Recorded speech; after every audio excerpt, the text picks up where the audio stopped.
Okay, welcome. It is a Monday, March 30th. You stir crazy people, you.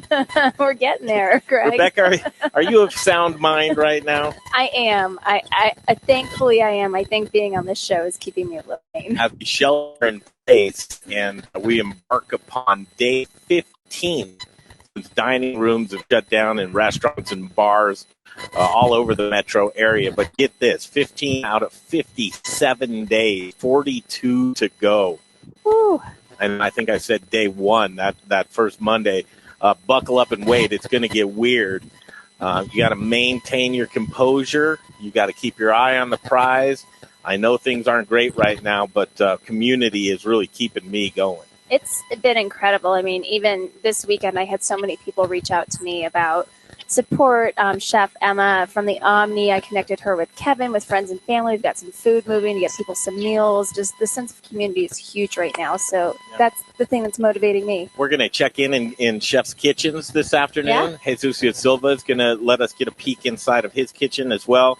And then we've got just guests all over the place. We're going to check in with Amber Strohauer from Strohauer Farms, see what's happening in the agricultural end of this. So as folks are joining us, Jeff Suskin is standing by, and folks know him from all of the great all the events that I love, right? Everything amazing. Top Taco, I can't wait. Chicken Fight, perfect event. These events are fantastic. And Jeff Suskin, publisher of Dining Out Magazine. He'll join us right now. Jeff, how's it going? Welcome to the Modern Eater Show. Hey, guys. Thanks for having me. Hey, Jeff. How are you? Good to see your face. It looks like a beautiful day outside right now. I know. It's pretty out. Getting a little bit of fresh air. Mm-hmm. We as folks are joining us on Facebook and YouTube, and we ask them to obviously share. We've been coming across some pretty good interviews, Jeff. We've had a lot of chefs on as they react, and pretty much I think we're all over the reaction. I think the reaction is the same as like, this just sucks, right? Right. The blitzkrieg. It's just kind of like there's a lot of information that came really quick, and I think I'm over the shock and awe of it all. And now it's kind of trying to buckle down and ride out the storm a little bit. Yeah. Yeah, you're a fascinating guy. I love to follow you on social media. I'm probably what you would call a stalker as I'm on your timeline. But you're a health-driven guy. You get to be our age where the wheels start falling off a little bit, and you have to take a look around like, what am I left with? How's this going? So I really enjoy your health-minded mindset, and I might touch upon that a little bit. But right now, let's jump into the thing. First of all, take 30 seconds to talk about yourself, who you are, and what you do. Who am I? So I feel like, let's see. So I'm one of the publishers of Dining Out Magazine, along with Jeff Smith and Josh Diner. And then we publish the Dining Out Passbook. And then we do Dining Out events. So we do a number of events like you guys were talking about, Top Taco, Chicken Fight, Rare, the Wedding Party. It's an interesting one. And then I heard great things about that. That was definitely one of the more interesting things we've ever done. Craziness. These are all top-notch events, so you guys have obviously refined these throughout the year. What was your first event? When did it start? First event was Top Taco in 2014. So, and that was, we had a little taco place up in Boulder, still do. It's called Tiaco. And tacos were starting to become super popular. I think Kevin was doing pinche at the time. And so then we would go to a lot of different food festivals all over the country. And I don't know, we felt like, well, why? We just had a different idea of how a food festival should be run. And then we sort of just said, well, why don't we start with tacos and tequila, since we know that space a little bit. And it seems like it could become popular. And then lo and behold, it was scary pulling off an event, but a couple of thousand people showed up the first year, and people liked it. So then we started doing other events.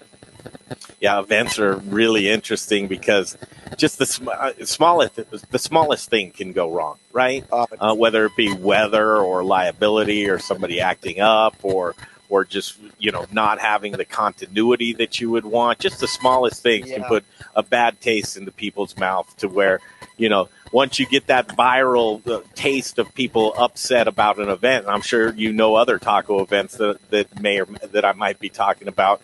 It's interesting. Reputation is everything when it comes to these events and attendance. Well, let's be clear. I mean, to be clear, we made a lot of mistakes. I mean, so we probably fell in that category quite a few years. Yeah. I mean, I had one year where I was like, we're going to be the biggest food festival in Colorado. And we got what we wished for. And it was almost a disaster. Like I was so far in over my head. And that was in 2016. There was a line that went like a mile. And I realized that maybe that was the wrong thing to ask for. You know, so we screwed up everything that you could screw up as far as having an event. Fortunately, we were able to fix them, and people came back. But yeah, we're no different than everybody else. We messed up a lot. You stumble along the way and try and get a little bit better. What's the secret sauce, though, as you look back now at some of these events of really what keeps the glue together? The experience. Like, I mean, if you're gonna, it's a weird thing when you start getting into skimping on events. Like our sort of attitude on the events is we get this one shot to really wow people, and so we wanted to. The idea that we have, or at least that we hold true to, is when people walk in and when they leave, we kind of want them scratching their heads and being like, "What the hell was that?" You know, but in the best possible way. We want them to just sort of. We want to like overload all of their senses. So we take the music seriously, and we take the entire experience for like all the chefs in the restaurant. So, you know, it's just, if there was, I think there's people who do events who really have it dialed in and have got their spreadsheets all set, and they would probably look at my P&L and like, they would shake their head and be like, "What are you doing?" You know, but I figure I get one shot to do it. So we kind of go overboard on everything, you know? How do you prepare for the worst, or you just hope for the best? What was it? The chicken fight? Was it this last one to where it was a little weird weather? I had a great time, and people around me had fantastic times. And I couldn't believe it. I was like, "Do we really get to eat this many delicious tacos?" And then, are you kidding me? Yeah. That beer's for free, and this is all inclusive. And I just had a wonderful time. The music was still fantastic. Mm-hmm. But how do you plan for unforeseeable things with events? It's super nerve-wracking, you know, like when, and I'm not like a deeply religious person or anything, but man, when people tell me like, "Oh, I'm an atheist," I'm like, man, you just haven't been scared enough. So like when you get in the event business, it'll bring me down to my knees at points, like, "Oh, please let this be okay," you know? Yeah, so, and if you find yourself referring to God a lot for help, you're probably not an atheist. I'm just like, man, you just haven't been scared enough. So, you know, right. once you get scared, you kind of are like, "Oh, somebody help me here." Yeah, so it's a weird business. You're constantly feeling like you're in over your head. There's like, I mean, the whole thing that we do is like I said, we really don't skimp on anything. So we're overstaffed, and every little thing is sort of has a quarterback to it.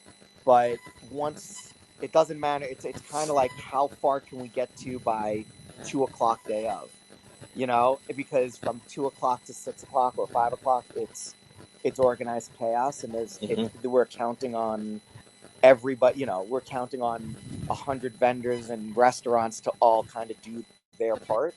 So sure. It's chaotic. Yeah. But, you know. I always say to my team, there's no better way to get ready than a deadline. Well, this one, it's just a weird one, because a lot of stuff is in the magazine business. It's kind of like, well, you know, you have these sort of inflicted deadlines that you're keeping to, but on the festival side of it, there's nowhere to go. It's happening. Flow. Yeah, and at no some guarantees. point, like once the event starts, it's you know what I mean? It's kind of it's completely unwieldy. It's out of my control on like every level. Sure. Absolutely. It's a fucking Bronco. But you know, people seem to, after almost a decade, people seem to know how to behave and know, like, it's kind of like the program as far as one of our events is concerned. So yeah, we don't have many incidents. Gotcha. Yeah. Which I mean, listen, count your blessings, and always, you and I are probably those types of guys who are always knocking on wood because anything that you say, you're positive it's going to jinx you. It's true. I kind of just am like, it's like a piece of bread, and it's like, is it going to fall jam side up or jam side down? That's right. So, Jeff Suskin joins us, and one of the publishers of Dining Out Magazine. Of course, all the you've been to Top Taco. I've been to all of the events, and Jeff, we met a couple of years ago at Senor Bear for dinner one night with a group of friends. Yeah. And even just the passbook I loved because it gave me the opportunity to try new restaurants. I mean, we try to be in the know, but there's so much talent here. Mm-hmm. So what it's allowing me now to do is go back and flip through and check on those restaurants and see who's open and try to, if they're doing to go from there, pick from that list too to help them without using the passbook, but it's a good guide right now too. So great work on everything. Oh, thank you. And it's, we own restaurants too. So it's like, I chose an individual industry to be completely involved in as far as like not being very diverse in what I do. Mm-hmm. And it's gotten about as pounded as anything I've ever seen, Yeah. Well, you see where your passion lies, and a lot of times in service industry and just folks, it's a gathering and a network of friends and the circle that you're kind of in. It's consuming. I mean, you love it, and that's where your heart is, and you can tell because you're so endeared in this community. When you look at events, is there any insurance you can get for inclement weather? It's interesting. They're not entirely. You would think it's like you get insurance and you have like, I mean, none of the insurance is giving in as far as business disruption is concerned. And I saw Thomas Keller is actually suing his insurance company over that point. But I'm hearing ads on radio and television. I'm seeing it everywhere. Let us help you figure out how to fill out the paperwork for this interruption insurance, and attorneys are just trying. I don't know where that'll go, if anywhere. But that's nothing. Help quickly. Like right now, I talk to. I don't even know how many restaurateurs I talk to in a given day right now, and a lot of the smaller guys who, they don't have big teams of people helping them are so lost on how to apply for the stimulus stuff, through their SBA, things along those lines, and they really need the money very quickly. So a lot of them are they're holding on for dear life right now, so that's kind of a little bit rough because it's not. I guess nobody's really prepared for this. But it's interesting to note that most insurance doesn't really cover you for this type of a situation. As far as events are concerned, you can go buy the sort of cancellation insurance, things along those lines, but it's not entirely helpful because the one that I was trying to purchase was 3 hours of winds over 40 miles an hour, and it's got to be recorded out at the airport, or it has to be multiple hours of over an inch of rain. We just don't get that, so it's I can spend a lot of money on cancellation insurance, but I doubt that I would meet their criteria for coverage. So yeah, it makes it scary. Yeah. Well, let's dig in. So events, they're on hold, right? Events are on hold, yeah. So I'm how do you navigate right now?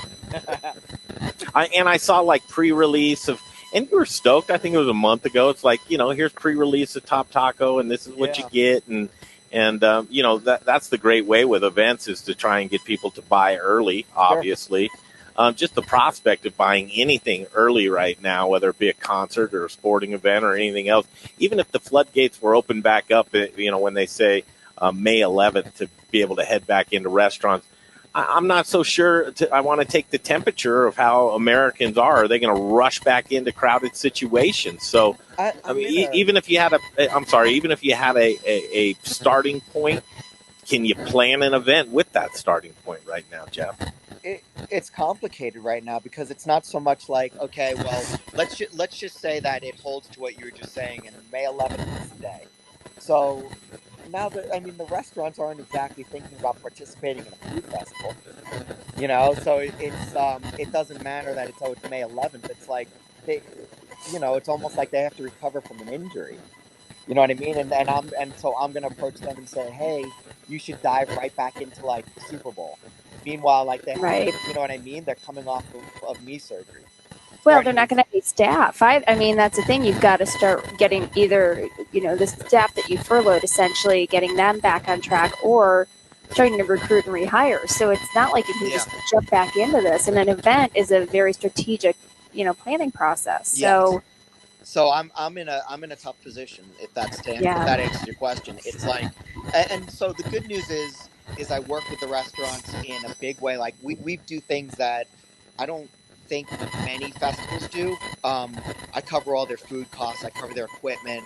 I cover all their health inspections. I cover everything. So the idea of them coming back in and the promo will be awesome for them to be in front of a lot of people and be like, yes, we're open for business. Here we are. That's great. But it doesn't replace the fact that they're going to need to rehire an entire staff.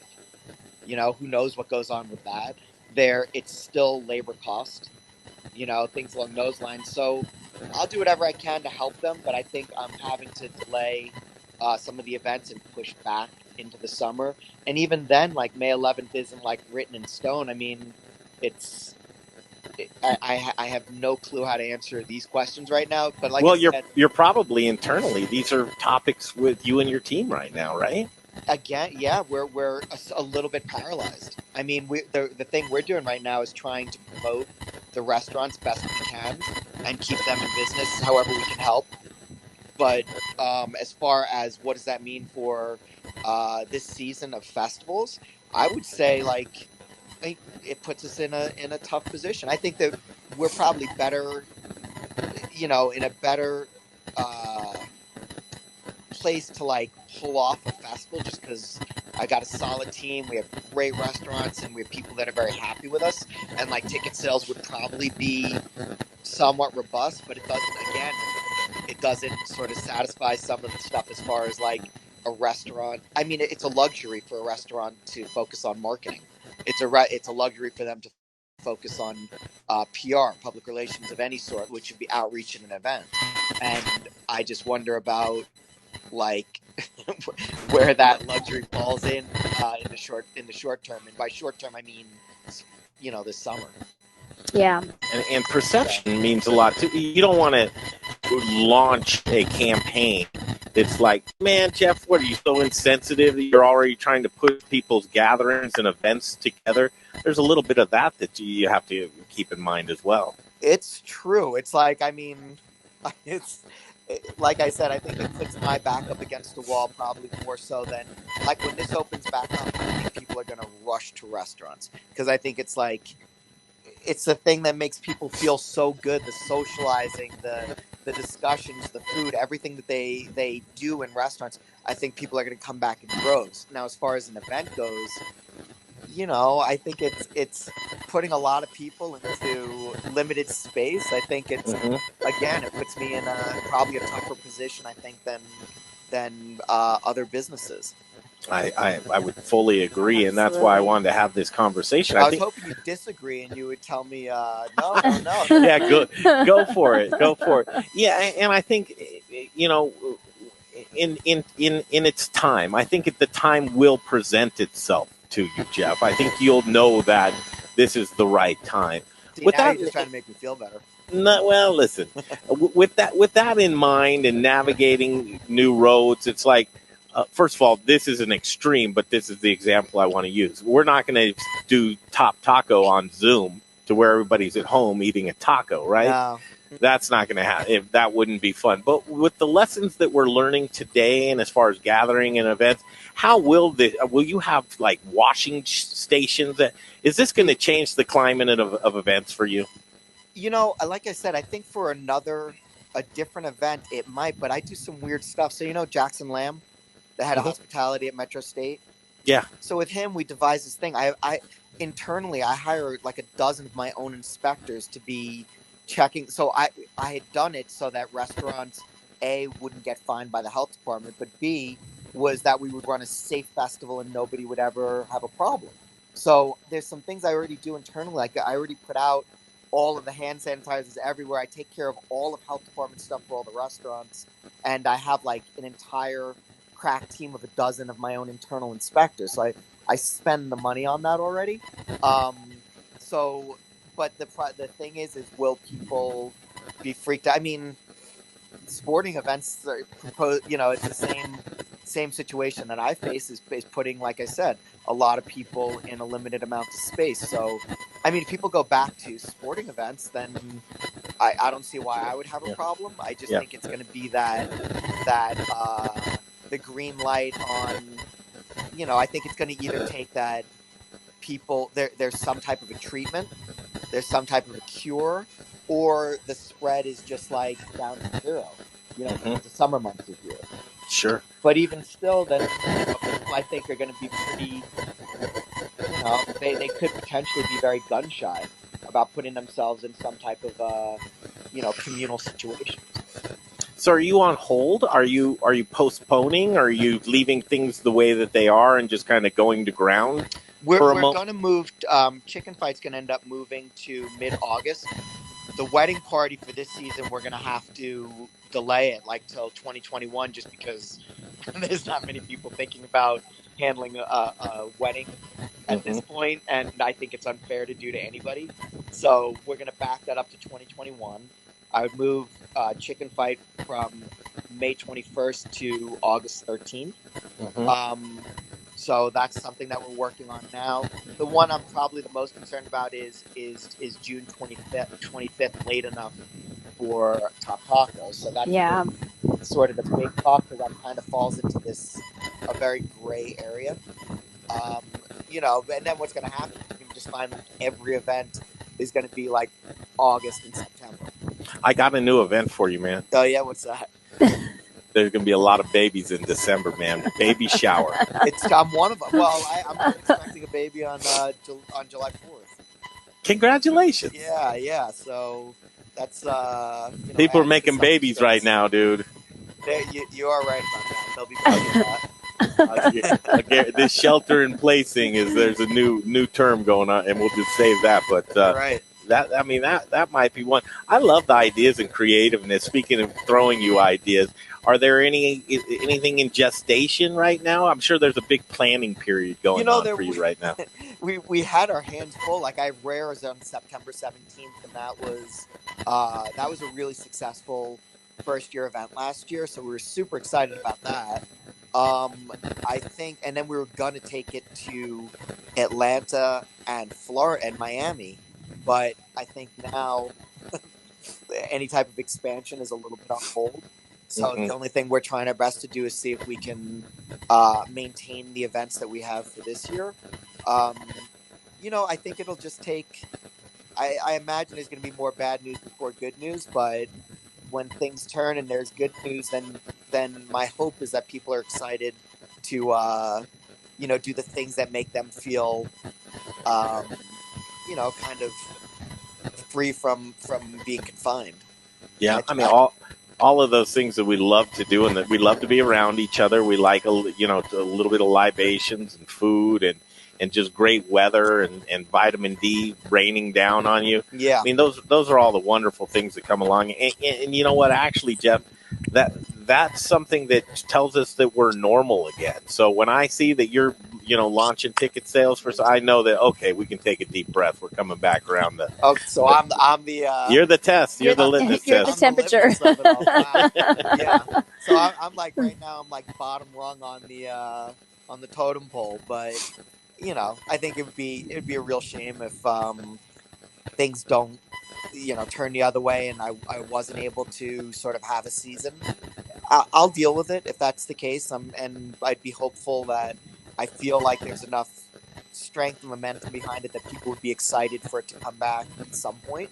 At the same token, I don't want to stress out the restaurants who they're not my clients. So most of them are like some of my best friends. So, I have to think about that first and foremost. But my sponsors have been every day calling me like, we're excited. Once you get the green light, we're in. So that's cool. Yeah, I think they're people they're supportive. So that's great. That's fantastic. Yeah. So, I think our hearts go out with folks that their business just got turned on its ear in a 24-hour period of time. It's really strange what we're living right now. Is we're just at day 15 out of 57, 42 days to go before the projected day to start back up. Man, what do you see in the next 42 days for our friends and family? I mean, I think people are getting stir crazy, but at the same token, I think they're very supportive of the measures that are getting taken. I think people want to see this get better, so they're chipping in the way they can. I think a lot of the sort of political polarity that was taking place and things along those lines has really gone away, which is nice to see. I'm watching people do some really terrific stuff for each other, things like that. So I kind of like some of the, sort of the good news. I feel like if there's some coming out of this is sort of that united front and people helping each other. And then beyond that, I don't know. Every day, like I said, nothing shocks me at this point. If they say, it's going on until September, I'd be like, of course it is. Yeah, innovation is just really, it's at its height right now. I'm loving some of the creativity and the loosened guidelines as they're coming out for restaurants to still be able to operate in some sort of fashion that could generate revenue. Right. One thing that has been striking me is the ease, kind of the restaurants are, this analogy, just follow me. It's like going to the gym. It's easy to stop going to the gym for a day or two or a week, but to get back going again, it's going to be to get that push and the ingredients. So chefs that I'm talking to and people way smarter than me say it's going to get lean and mean, and you're probably going to see some menus coming out to where it's like 1 or 2 or 3 proteins, and then what can you do with 10 vegetables, and how many variations can you do with those few items for your menu. I think that the challenge is the bell's going to be rang, and I think the challenge is going to be there to do that as people ramp their menus up. But what do you see menu-wise? And maybe that's kind of something that would be cool going into an event-wise is like, what can you do with 2 proteins and 10 vegetables? Right. I think the thing that I notice people latching on to is, and I hate to call it comfort food, but it is food that comforts them. So like, things like Italian food, or Sure. I see like roasted chicken, or a lot of these like not fancy foods, but actual sort of. I had a takeout order of the roasted chicken from Sloan's Tap and Burger the other day. You did? Yeah. No, you did not. Why wouldn't I? Well, because I thought you were eating raw these days. No. No? Somehow I get this reputation. I eat everything. Okay, good. And by the way, it was really healthy. It was just like this smoked chicken. Yeah. But it just felt great when I was eating it. It was like it seemed like a summer barbecue, and I was like, this is the type of food that I think people are interested in right now. I've seen that there's a couple of like 4-star restaurants in the Seattle area that completely reinvented themselves into like coffee and bagels, like hamburgers and like sandwiches, and I think that that's what people are interested in right now is, healthy, nutritious, simple food that they also have leftovers for a couple of days. So I think that that's been something that I'm noticing, something that I've just been like, I've had some of the best meals I've had in the past 2 weeks. I had a meal from Cafe Brazil the other day. Oh man, it was world class, and the only weird part about it is that it came in a plastic container. Yeah, Richie Snyder well, right? Little Rich. Absolutely. Who doesn't know Little Rich? Oh yeah. The mayor of culinary is what we call him. I love that guy. Yeah, so I love talking to him. He's just got such a great sense of business altogether. But one of the things that Richie said that I think people need to be careful about is don't put something in a box to go that you normally don't do, because you don't want to lose a customer by putting something out there that doesn't translate well to go or to pick up. Here's an interesting one. I'm part of a restaurant in Boulder, Tiaco, and tacos don't, unless they're deconstructed, they don't travel great. But burritos travel great. So like they're able to do the burritos with the margarita, and they've done really well with it. So, you just, what do they say? Necessity is the mother of invention. So people are just like, what is it that people want? And I don't think there's any rules on anybody. I think you can be a Greek restaurant and do a hamburger, and people aren't going to question it. No. I agree with you, Jeff, on that. And I have to ask your guys' opinion because I've been to support our local restaurants as much as possible. I mean, I cook at home a lot because I, of course, have a fridge full of stuff. I feel like the portions are so large that people are being so generous on their takeout. I mean, I took a $20 tip no matter what, but I feel like I'm eating for 3 days right now. It's off true. Of one meal. True. I had a bar dough meal the other day. I think that one lasted the eggplant and baked ziti, and I think that lasted. Ooh. That was definitely 3 days worth of food. Yeah. Okay, so crazy. what are you eating these days? I'm losing my mind. I thought you were in the gym constantly, Jeff. You were eating low inflammation diets. You were doing some juicing, a raw diet. I eat it all. I'm moderate. I try not to, do too much of anything. But I don't put too many rules on myself. And plus, I have a pregnant wife, so I'm like, it's really whatever she's in the mood to eat. I'm more than happy to eat right now. Did she tell you go outside to do this interview? I have these dogs inside who are gonna go. Like somehow they just know I'm on the phone. Can we meet your dogs? I love dogs. We'd be happy. We always like to see a part of somebody's house or And then what are you family doing member. with the inside couch on the outside? No, I'm at an outdoor couch. That's a beautiful couch, man. So a part of keeping our immune systems and our gut health good is, lowered stress and take care of yourself and trying to eat well and that kind of thing. How are you doing with that? How are you holding up? I have one of my business partner's sons is 13 and he's also asthmatic.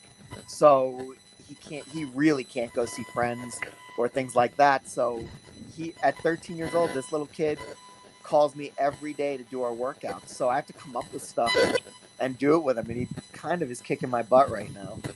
You're doing workouts on the video? On FaceTime. That's so cool. Yeah, so we've been doing that, and that's been we've been having fun with that, and I have a trainer who sends me stuff to do, so I've been doing that. Trying to keep, somewhat sane. Have you seen the workouts take your name and then pick the A, B, C, D, and you do, whatever that is, whatever your name is, it translates. And people are getting creative right now. Hey, Yeah. Jeff, show us around a little bit. Yeah. Show us around the house. This is my outside area.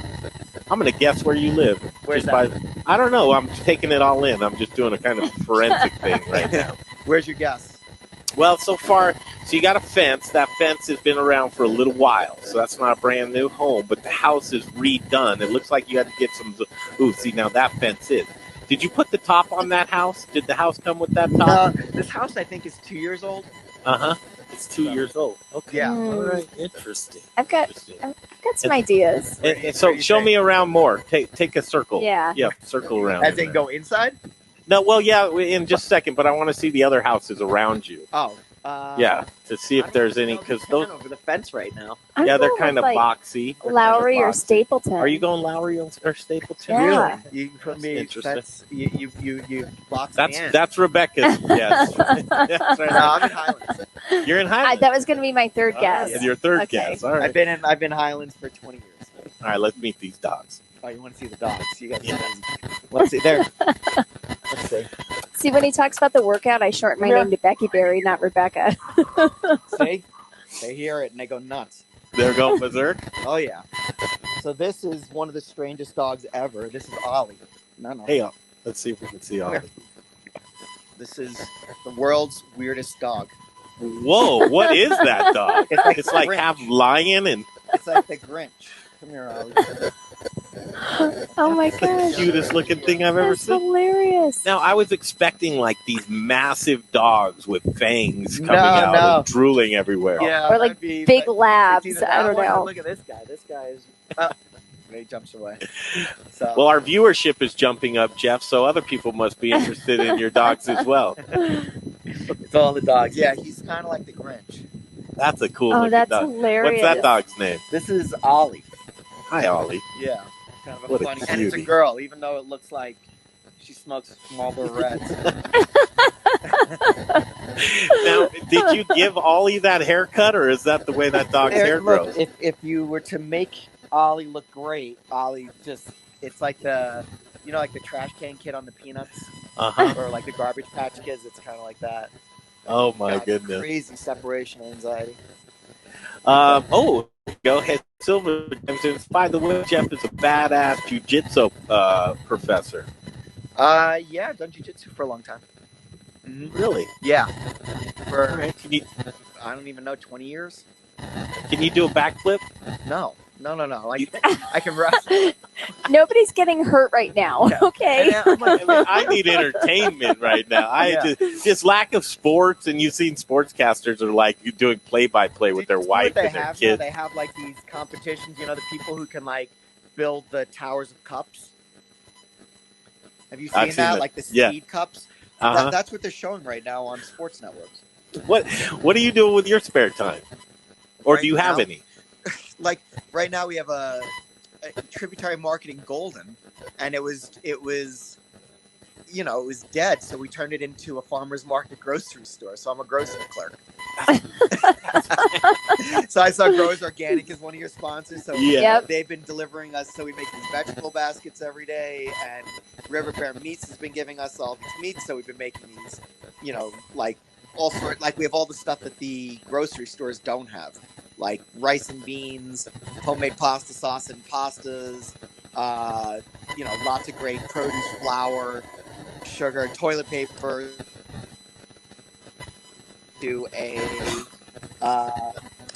Into a grocery store. Whoa, what's going on here? Do you see whose face just popped up? Hey. What's up, guys? How you doing? Good. We're doing good. That's Jesus Silva right there. Hey, Chef, good to see you. Jeff, how you doing? You're next up. Hi, Chef. He's next up. Jesusio's going to cook with us. Or my wife right there. Say hi, baby. Hey, wife. Good to see you again. Yeah. Jesus is the man. She's such a beauty. Awesome. What are you cooking? Hey, Susio, do me a favor and turn your phone sideways and see if it opens up that full screen for us. Jeff. What's funny is his name is Jesus, and like my nickname is Sus, so everyone always says, "Hey, Sus." I like it a lot. Jeff, it was so much fun to catch up with you today. Yeah. I feel guilty because I know we should all just be, but we're going to make it, and it's all of us together, and we just thank you so much for joining us today. That's awesome, and thanks for making me feel better that the events will come back. Oh, Jeff, when you get them back up and running, we will be there. I'm looking forward to it. I have a confession to make, though, Jeff. I used one of Rich's spare. I used one of Rich's spare tickets last time to Top Taco. Are you kidding me? Rich is like my the godfather of Top Taco. So, that's right. What do we call him? We call him the Tarco. The Tarco instead of Narco. That's right. Jeff, thank you so much. He's been a big reason why it's been a success. So we love that guy. Awesome. Well, anyway, thank you guys for doing what you're doing, and I appreciate you having me on the show. We'll see you soon. Thanks, there Jeff. Care, guys. Jeff Suskin. Yeah, thanks so much. We are Chef. Chef's Kitchen right now. Hello, guys. How you doing? Welcome to my Good. Thank you. For those that don't know, here's Jesusio Silva. And Jay, this is cool. Can you see his shot right now? I can, man. I'll give you $40 for that shirt. Bro, you see this? It's a little tigers. Everybody's talking about tigers. Come on. I have to wear this thing. No, I just can't. I cannot. Jesusio Silva, el hombre de tigres. It's all tigers right now, so let's do it. That's right. Carol would be upset about that. What Carol Baskin? Carol fucking mankin. I just am digging the range back there. Your range behind you, yeah. So I getting ready. I gotta make some fried rice because we always cook. I mean, in my house we always have rice and we always have leftovers. And usually what we do is do like fried rice or things with the leftovers, like This is not a Chinese sausage. This is a andouille sausage. This is some cauliflower that we cooked like 3 days ago. Then we freeze it because we don't finish it. Well, the only thing I have some fresh shrimp that we're gonna use. And yeah, I mean, we're gonna just cook something easy and simple. And if you guys cook rice at home, so you know what to do with it instead of throw it away or. Now wait a minute. Jesus, I used to get so upset growing up to when I saw every leftover from the fridge on the counter going into some sort of casserole. This, man, you're giving me flashbacks. This better be good. See, I love this. This is what I do. It's great. A little bit of this, little bit of that. I mean, right, Chef? We all at home right now, and we need to start getting a little creative because otherwise we're going to start getting really crazy. Yeah, and I'm sure you two have been getting pretty creative. Well, how's that going, by the way? You can ask my camera lady right now how creative I'm becoming. We can hear her voice. How creative is he getting? No comment. Oh, usually she has a comment for everything. She must be blushing right now. Super redhead blush right now. You guys, all right. Let's see what you're gonna make. Oh yeah, wash your hands. Jay, now it's more important than ever, even if it sounds like repetitive and everything. But guys, seriously. Jay Parker here, Chef and Greg. What? 20 seconds. 20 seconds. This is really hot. So hot water. Go ahead, Jay. I was just going to say I don't really realize how much my place sucks until I see people in their place. It's like your car. You don't realize how bad your car sucks until some weird situation where somebody's like, "Well, here, just drive mine down the street and grab some toilet paper." And it's like, okay. And you get in somebody else's car and you go like, "I had no idea my car was so terrible." You know, it's like this. When I see you about to cook in your kitchen, I'm like, it looks like my kitchen. Somebody's squatting in my house. You know, but it's me. Anyway, Chef, you look good. This kitchen is clean because my wife is super clean and organized. Otherwise, this will be full of a lot of crazy things. Well, listen, let's jump right into it, man. Let's throw some stuff together. Because at home, we don't have a big fire like they have in the Chinese restaurants. We have to cook in a couple different batches. So that way you can have a very good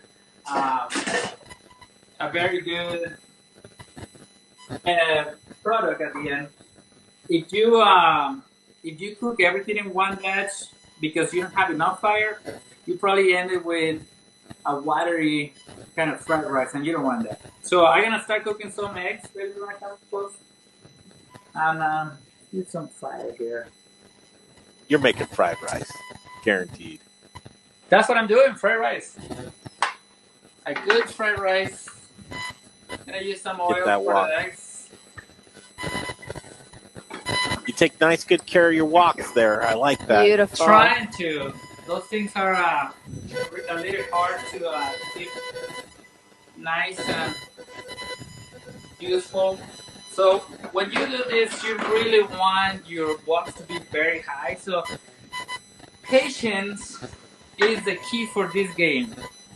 As you guys been in the kitchen so many years, you guys all know, patience is the key. We're gonna add some little salt in my wok, and just wait just 1 second. We need a little. You know what? Let's move this guy to where the big fire is. What kind of oil are you using? I just some olive oil. I'm pretty sure they don't use that in China. But it's what I have at home. We try to do things in what we have at home. Yes, sir. And then you put the salt in with the oil?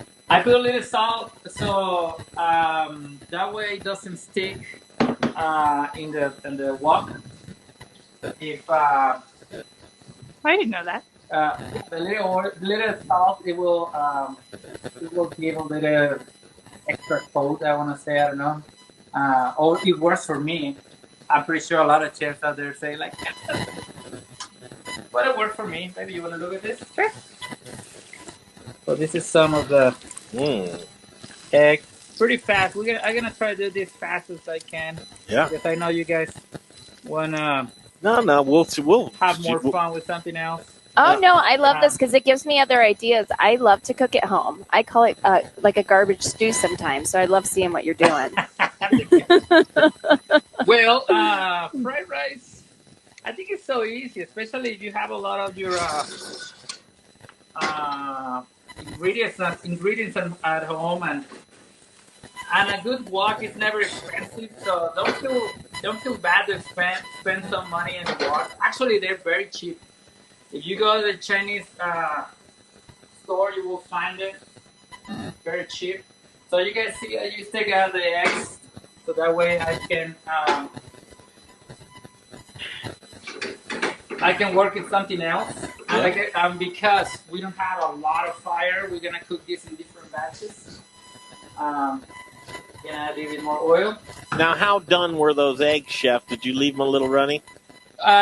Not really, because when you add it into the rice, you want it to be almost cooked all the way. Yep. Okay. 10-4. Is that the shrimp?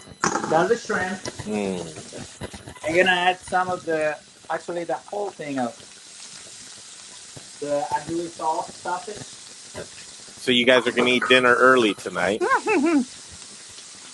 Bit of black pepper. We've had fried rice like 4 times this week.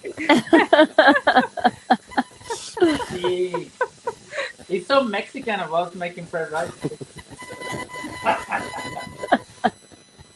Some salt.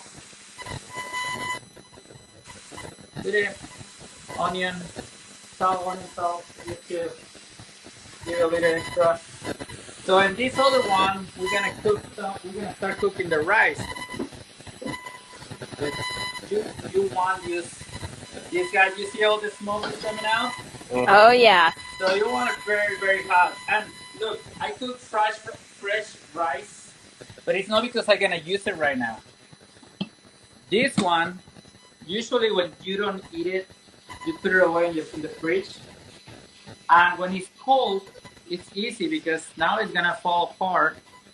The rice, you see, it's all loose, right? So let's start with this guy. Sounds like popcorn. That's a good sound.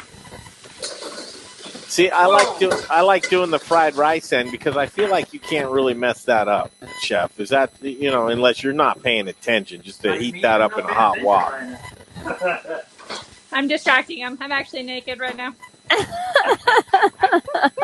Well, we know that because the phone's been turned around your way. You guys remember that time? Well, she's doing the same thing. I just love talking to you guys. She always finds a way to make me blush. Oh, that's hilarious. So, yeah. I love fried rice. It's one of my favorite, just easy go-tos. It's so good. But I'm loving the way you're doing the eggs separate and everything. So we're going to cook everything in separate places. And at the end, we're going to finish everything there. With the idea to have like a nice dry kind of fried rice, like the way you get it at the restaurant, right? You don't have a rice like you want to keep it. Like you see all the juices. That is because we don't have enough fire. In a Chinese restaurant, you will have these woks, and with those woks, you have so much power that you don't have this. Like this disappear right away, right? So that's what you don't want in your rice right now. Yeah. No one's even made a wok joke yet, like walk and roll. Well, you just did. Had to. And keep in mind, we can see on the reflection on the microwave. Like what? Chef Mike? You mean Chef Mike? For now. Let's go into the fire where we have a lot of power.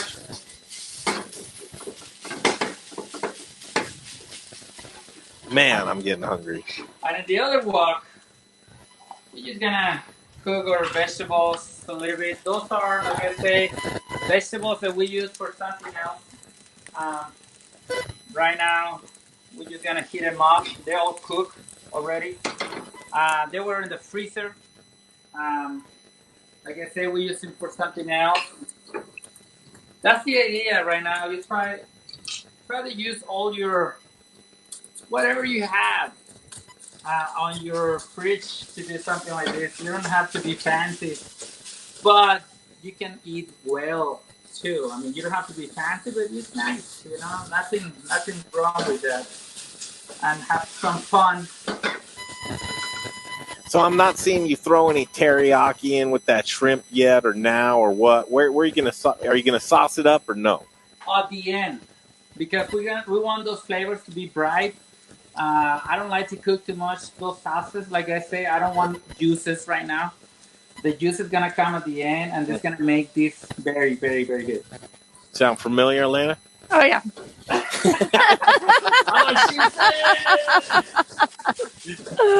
Wow, and it's only Monday. That's right. Monday. Oh, it is Monday? Yeah. What day is today? It's the 79th day in March. Okay. So I'm guessing that this weekend you binge watched the Tiger King. Yes. Did you watch that? I think I'm on the. How many episodes? Is it? I kept going. Is there I another don't one? even know. Are you done with it? Yes, but it was funny because I think that was Saturday or Sunday. I don't even remember. I was watching it. Then I go for a long walk and I come back and see on the TV and I'm like, whatever. Just when you thought that you were interesting, man. Could you imagine being that dude? Holy cow! Nope. Sure can't. I mean, which one? All of them. Crazy. Oh my goodness! Just wait, you watch it. Every guy in that show is crazy. Absolutely crazy. I made it through half an episode, Chef, and I just couldn't. I just couldn't get there. Really? I mean, there's not much else to. Actually, I'm watching a show called Kingdom. It's a Korean show about zombies. You can watch that? Is it on Netflix? Yes. And it's called Kingdom? Kingdom. It's crazy. Like my favorite kind of zombies is all these runners. It's amazing. Now, did you Like an Asian version of Walking Dead type thing. No, this is good. Well, but isn't it zombies? Yeah, but Yeah. I'm telling you, this is like kung fu and shit. It's It's like, listen, man, kung fu and shit. That's what I'm all about. Cannot That's right. get any better than kung fu and zombies. Are you kidding me? Hey, man, so is the mullet a coincidence, or are you trying to do the Joe thing? What's going on here? It used to be my mohawk, but it's I cannot go and get a haircut. Look at this. Hold off my hair right now. We gave the boys terrible haircuts. I give my little guys Oh, we got to see that. no, you don't want to. They probably don't want to be seen. It's gonna be nice, man. In like 20 years, when they get bigger, and I show them, and I say why, and I don't know. It's gonna be a good memory. I can't So wait. I just add the eggs in the right. Yep. So you see how it's getting. I think I'm gonna. Oh, yeah. I'm gonna do this tonight. Doesn't that sound so good? It's like we just need an aroma, like smell thing to come through. Yeah. And that would make it 10 times worse for us. And this is the thing. There's gonna be a lot of fried rice. So at the end, this is gonna be good for like 2 or 3 days. You just heat it up.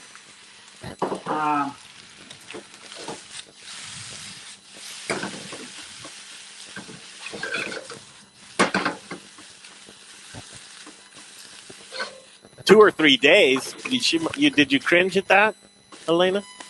No, it's always good to have on hand.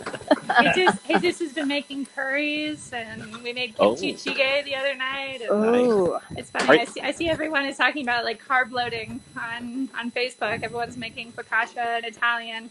Our carb loading just looks a little bit more Asian around here.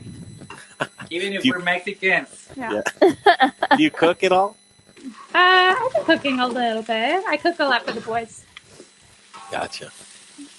So grilled cheeses. Exactly. No, but my mom cooks a lot here at home. She cooks a lot of Mexican food. Actually, yesterday we ate flautas. Oh, that was delicious. Oh, Where's she right now? Watching a story? She is, What do they call them? Stories? My grandma used to call them stories. the novellas. Yes, right now. You mean soap opera? So this is some soy sauce. I mix some soy sauce, regular soy, with Maggi sauce or like a seasoning sauce here. So I'm just using at the end. Oh, you're going to throw that in there now, you naughty boy. Oh, you have the smell. I wish you guys can smell this. Yeah, I'm glad I can't because I wouldn't be able to finish the show. So this is fun and easy. Well, that's enough to feed 4 people. Yeah, we're also the most popular people on the cul-de-sac. So. Oh, I'm sure. Yeah. So this is it. That's it. I love it. Like I say, nothing complicated. Oh, that looks fantastic. That looks delicious.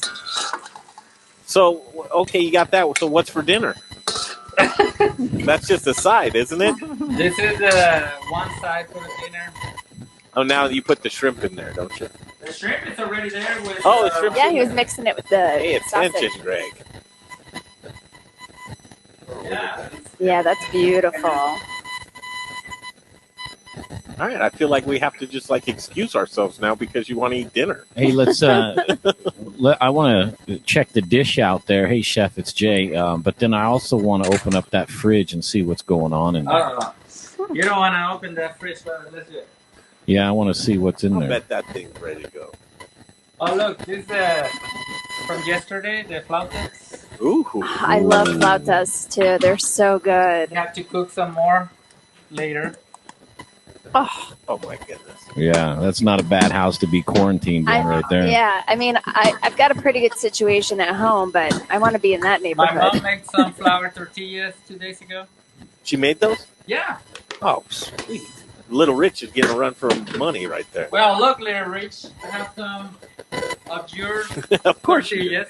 Are those the Little Ravens or the corn ones? Which ones The are those? corn one. Oh. Show us something local besides that Rockalitas. Oh my goodness. I mean, what can be more local than the Racalitas? Nothing. You can stop there. Okay, do you have any ice cream? I want to see what kind of ice cream you guys No, are I rocking stopped with. buying the ice cream purposefully. You did? My mom has some. Secret stash. She has a secret stash for herself. What is it? Haagen-Dazs. All right. I don't supposed to know about this. Oh, yeah. Yes, she does. Yep. So, It's, yeah. That's how you guys holding up? You guys doing okay? We're doing great. You want Good. to turn around with the... Yeah. You can see... The glow around them. This is where I just get jealous and want to just end it all. Well, there we go. Aw. Beautiful family. We love seeing you guys. Yeah. That's Some very terrible haircuts. Here, we'll take you on a little tour. Oh. Yeah. What do you We cook dinner? We get a tour. She's not naked, just for you guys too.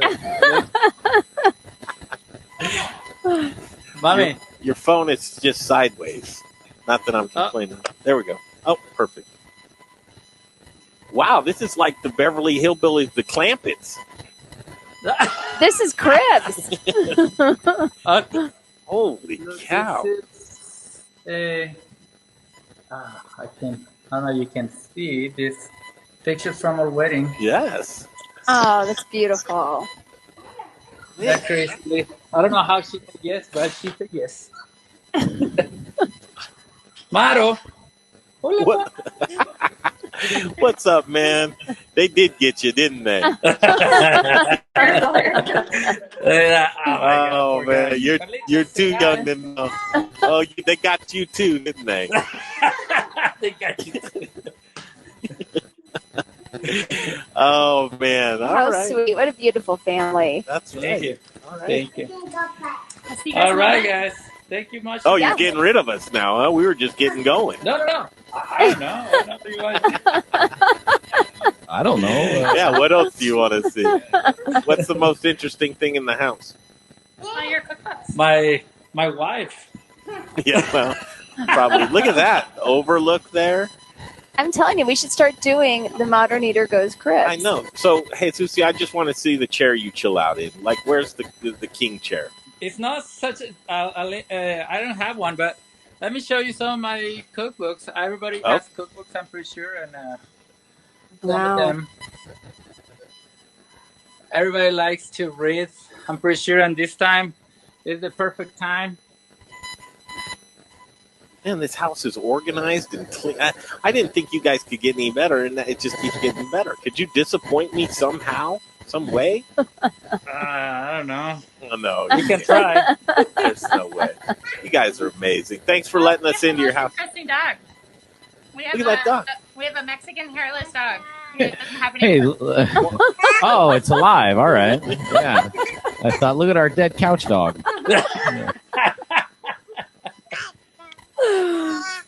He has a little hair on his head, and then he's hairless. It's hairless. No hair. Oh, what a interesting looking I dog. think that's the most interesting thing in the house. Holy cow. All right, what kind of cat do you have? We don't have A cats. tiger? I don't. Cats don't like me. Cats don't like you. All right, brother. Thank you guys Thanks, for showing guys. us All around. right, thank We'll catch you. up with you Bye-bye. soon. Have fun. Bye, guys. That's so much fun. They make me laugh so hard every time we talk to them. I just can't get over, it's like, who would let us into their house? Right. It's like, show us around. You think they cleaned up? Probably for us. Who knows? Lots of cool things going on right now. I saw this online, and I want to tell you about Rome sausage. Rome sausage, get yourself a box. You can even do this. No gluten in the box. Yay. And the photos that were posted of somebody got a box in the mail, they opened it up, and they're like, oh, I got the Rome box, the Rome's box of sausages. And someone commented and said, you get all of that in the box for $50? They're like, yep, must be running a promotion. So for $60. $60 bundle includes 10 pounds of assorted awesomeness. Breakfast sausage, breakfast links, Italian meatballs, jalapeno cheddar brats, bratwurst, chicken apple sausage, Italian sausage, green chili sausage, chorizo, hot Polish kielbasa. The point of the matter being is that you can throw it in your freezer, you can eat it now. Somebody like Jesusio would use that in many different You meals. use it in soups. You can use it as a regular, just throw on the grill. Make a gumbo? You can do gumbo. You make breakfast? Yeah. Oh, I love making breakfast. I love making breakfast. Yeah. RomeSausage.com is where you can check it out and give them a call, 303-296-7663. When you're looking for creative ideas on how to support the community, and especially as we've seen that food services, the chain has just been devastated. So businesses that were set up for food services and counting on restaurants are now looking for your support as well. A great sponsor of the Modern Eater Show. And right now it's seeing companies like this that aren't making much money except for things like this, for them to pay their sponsorship for the Modern Eater when times are tough. It's amazing. So from all of us at the Modern Eater, we'd ask you to support them. If you're eating sausage and you love it, why not support the best? RomeSausage.com, 303-296-7663 as we await for Amber Strohauer. Is she going to be on the farm? Yes, she said she was going to be. So they were doing some potato production, and she should be connecting here in just a second. I actually cooked dinner the other. Speaking of Rome sausage, I cooked dinner the other night, and this is what I made. So I got some of his pork sausage with green chilies. I cooked them in the toaster oven. Then I sliced them up, put them in a saute pan with some garlic, onions, mushrooms. And sauteed it up till the garlic got a little brown. Then I added, which is against my diet and everything else, but I added some heavy whipping cream and then threw in some raw baby spinach, and then just simmered it down and tossed in some penne pasta. And there you go. Delicious. Delicious. You better have me hold on to that because I need to get one of those boxes. Hey, Zach Johnson, you stand by because I'll be talking about you next. Hopefully you can't read the top of this thing there. Okay. Look who it is. Joining us, there she is. This is Satellite Phone. We're broadcasting up to the moon, back down to Amber's place, back from Amber's to the moon, and back down to us. No, you're on video call right now. Amber Strohauer Farms. Hello, Amber. Hey, Amber. Hey guys, how are you doing? Good. Looks like we're just taking it all in. We're taking it. Where are you? I'm in the packing warehouse. We are actually wrapping up a little bit early today. I was hoping to show you guys some stuff going on, but right now we're just loading the truck and the day is done here. Crazy. Hey, that guy's laying around like a sack of potatoes. Oh, Greg, but I'm bummed. You got one better? No. Yeah, you are. There's some things going on there. That's kind of cool. Amber, take 30 seconds to talk about yourself and your business. Okay, well, I'm with my family's fourth generation farming operation. We're based about an hour north of Denver, and yeah, we're basically packing potatoes and onions right now for everything kind of going on. With COVID-19, we've seen a huge increase in orders, especially with retail, and so we're trying to keep up with that. That's kind of the gist of things here. Well, so me and Jay, we need some jobs, but we don't have many skills. Like, I can't do a forklift, and, Jay, he can't even carry a keg. Can you carry a keg still, Jay? That's kind of like one keg, one second. Put it this way: if Amber was watching me, I could carry a keg a lot further than if she wasn't. You know, I got it, no problem. Where do you want this thing? The moon? Here we go. I feel like if you guys were working here, we would get nothing done. You would get nothing. That's probably accurate. Whoa. I mean, you're spot on. I just don't know about saying it out loud like that. I'm good at, that goes over there, I think. Can you bring that to me? No. So you've got a pretty interesting, large operation. I mean, I wouldn't say large, but, it's bigger than a garage. That's true. It's bigger than a garage. Hey, Amber, how many different potatoes do you guys grow and distribute and all that? And I know that it's not just potatoes. There's some shallots and some other things partying down there. So, okay. One thing I did want to mention that, I guess with everything going on, we are in a different boat than a lot of chefs and food service where, I feel very fortunate that our crew still is able to come in and work. But what we're trying to do here is, we've been partnering and buying back inventory from food service and repacking it for retail, just that cost, trying to do what we can there. And when it comes to that, you're talking russets, Yukons, reds, fingerlings, shallots. We're more of like a specialty organic operation and packing warehouse than anything. All I heard was free potatoes. Free potatoes? Greg, I'll bring you some tomorrow. I know, Greg, if I was there in person. But, I mean, that's so cool, and I think a lot of folks would appreciate that. And what I appreciate is the minimalizing the food waste. Yeah. And right now. But as far as it goes, what's the farm doing right now? I know that it's operating, and internally you're probably really busy, but as far as the farming and the planting and the harvesting, that's all normal, right? Yeah, we actually started, we're about to, we grow in different states because of water restrictions here in Colorado and different things like that. We've had to kind of expand for growing. And so we've already about wrapped up planting in Texas, New Mexico, Oklahoma. We'll start here in Colorado this week, and we're in the midst of seed cutting. So there really is a lot going on here. So it is kind of weird because we're at full capacity, and you're driving to work every day. It's almost so normal in this realm, but we've had a few people from our crew be affected already by friends and family members who've really been hit hard, who are either in the hospital and stuff like that. So we're really trying hard to keep the warehouse safe. And so far, like in our warehouse, we haven't had any impact with people being near anyone, and we're not allowing anyone but warehouse crew in here and being really as safe as possible. Now, are you essential? Ag is considered essential right now. I mean, we have to have our Amber, own food source in the U.S. in the warehouse. Geez, you know what? And that's true. It's like you look around and probably almost feel a little bit guilty by being busy right now because everybody's being affected.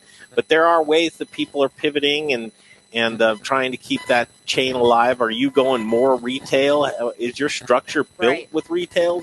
Where do you go with that? Yeah, to be honest, over the last few years, we've been trying to do more with food service, but we've always been more retail focused. So that's probably why, we're able to keep our crew in here full time year round and in a time like this too. But yeah, I mean, that's what I told Jay when he mentioned coming on. It's a hard place to be in because, yeah, we all do have our jobs here, and I feel for everyone else on that, but we're trying to do what we can here to make it better for some in food service, and that's where it comes back to trying to buy back their inventory and move it to people that have a need for it. Yeah, far. So here's how you can help. How Strohauer Farms. Yeah. There's folks here, chefs that are still trying. It blows my mind. Chefs' lives turned upside down, probably furloughed, unemployed. What do? They jump on some sort of program to be able to give back and feed those in the community in need. Mm-hmm. So there are a couple folks that are close to us that need some food donations, and I bet you'd be happy to send them a few boxes of potatoes. Oh, definitely. And that's what's been, we work so much with the Weld County Food Bank here in, the Greeley area. And what's nice right now is people are even more willing to take imperfect potatoes. And, we have, on some of our fingerlings, there's just so much skinning on, a red fingerling. And so we end up throwing out a lot. And those are being utilized way more than they have in the past. So that's, if any chef is willing to take kind of these, number 2 imperfects, I'd love to connect with them. And they're welcome to reach out to me directly. We're also, same with shallots. We actually did a thing with 4 Directions Cuisine. She's really been trying to help with her services and her catering business and delivering to people who really can't, access groceries and food right now. And so we've been doing a lot with them as well. And, anything like that I think is huge right now. And so I really appreciate all those chefs doing things like that. Yeah, and you've always you play nicely with the Modern Eater, which is fantastic, and we appreciate you doing that. But we'd love to hook you up with a couple of organizations that maybe, and to truth be told, I identify with that number 2 potato, so I get it. You get it. Not everybody can be a perfect potato like Jay. Jay's the high demand potato. And here's another secret, Amber. Yeah. I think I could live off of potatoes for a year, just potatoes. Okay, that's actually been pretty much proven, Greg. You can. You can. But do you start? You know what? One other thing I do want to say, as you were asking about that, as if there are chefs in need of potatoes,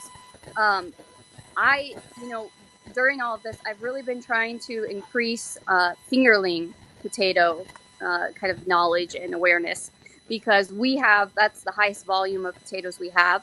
And so sometimes when we're getting these orders where we can't fulfill them or walk-ins are coming and just from a volume perspective, I'm like, try fingerlings. They cook faster, So that's been a big one for us. We have lots of fingerlings, so. Do you eat potatoes every day? Okay. I don't want to lie. I don't eat every day, but I eat a lot. Hey, that's okay. I mean, it's like working at a pizzeria, and you can eventually get tired of pizza, which seems unimaginable, but it's possible. Hey, Amber, Jay here. What I want to say, can you drop a little bit of some potato knowledge on us that maybe you would think that we won't know? I know that potatoes have more potassium than bananas. I know that. So you can't use that one. But is there something in the potato world, maybe how they grow or where they grow or how they're stored that, you think the common person would be like, oh, holy moly. Better? Let's do this better for today.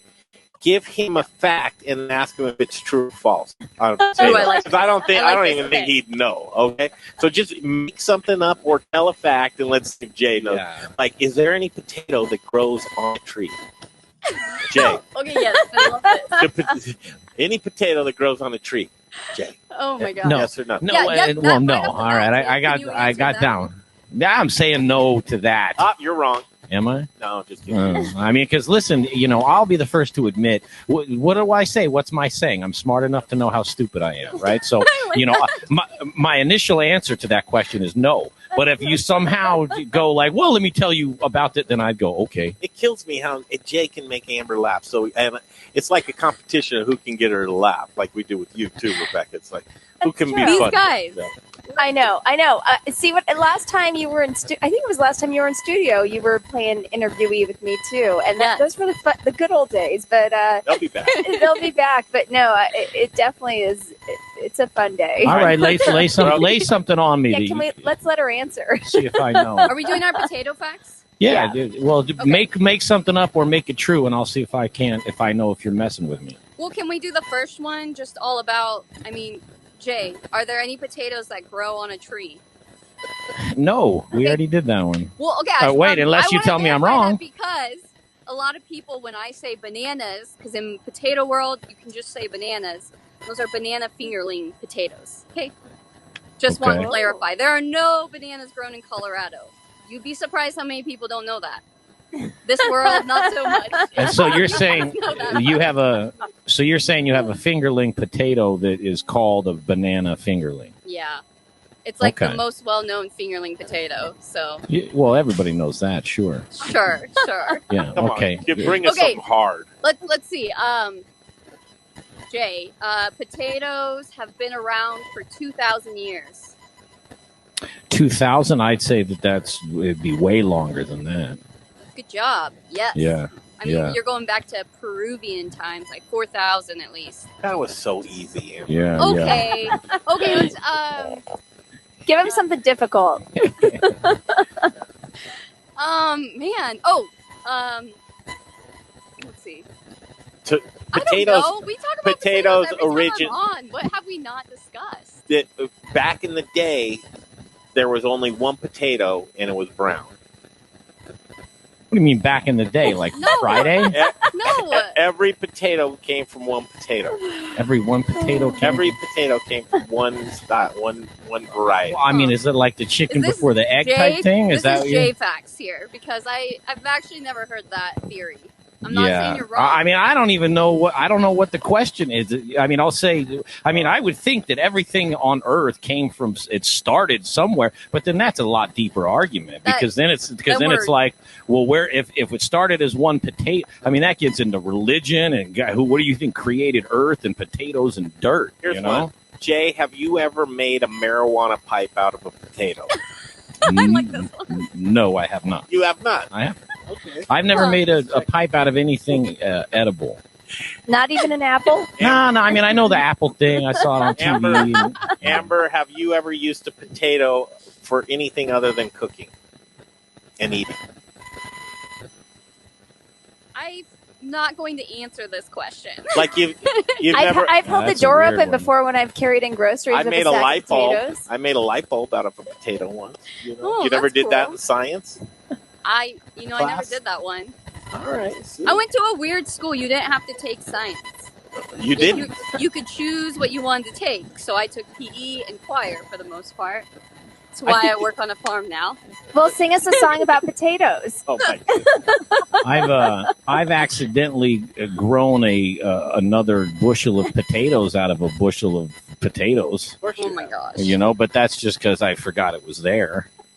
Let me ask you this question. Okay. He's never talked so much. So Great. no, as I'm outside, we are right next to a massive train depot. So I literally sit waiting on the train every day for probably sometimes 30 minutes a day. Okay, here's one for you. That's Amber, small town life. let's see how far you can throw a potato. Can you hit the train with a potato? Okay, I'll try this. Are we legally allowed to suggest this? Only if you get, This was not. It's only illegal if you get sponsored by Hot Schedules, powered by Ford. Just to be clear in this moment. Okay, here we go. That looks like a red potato. I didn't hit it. You didn't? Well, No. yeah, I don't think you got very far with it. I really didn't. It's kind of hard to talk. Amber, it's fun. We've never got to check that out. I think we're going to come check that out. But it looks like the process. What do? You bring it from there. You put it up the conveyor belt. It drops down into that truck. The truck takes it where? Over to the train? The truck you actually see behind me is, I don't know if you can. Yep. Okay. Those are actually our cold potatoes that we're sorting out, or shallots, and they go to cattle feed. So we're not, you would think being right by the train, we'd be able to ship in and out of trains, but that's not something we're into. So. You don't get down like that. We don't get down like that. I'm just picturing the Michael Scott moment in The Office when he tries to run away and just goes and sit on the train that's not moving. Like Amber's just hanging out there.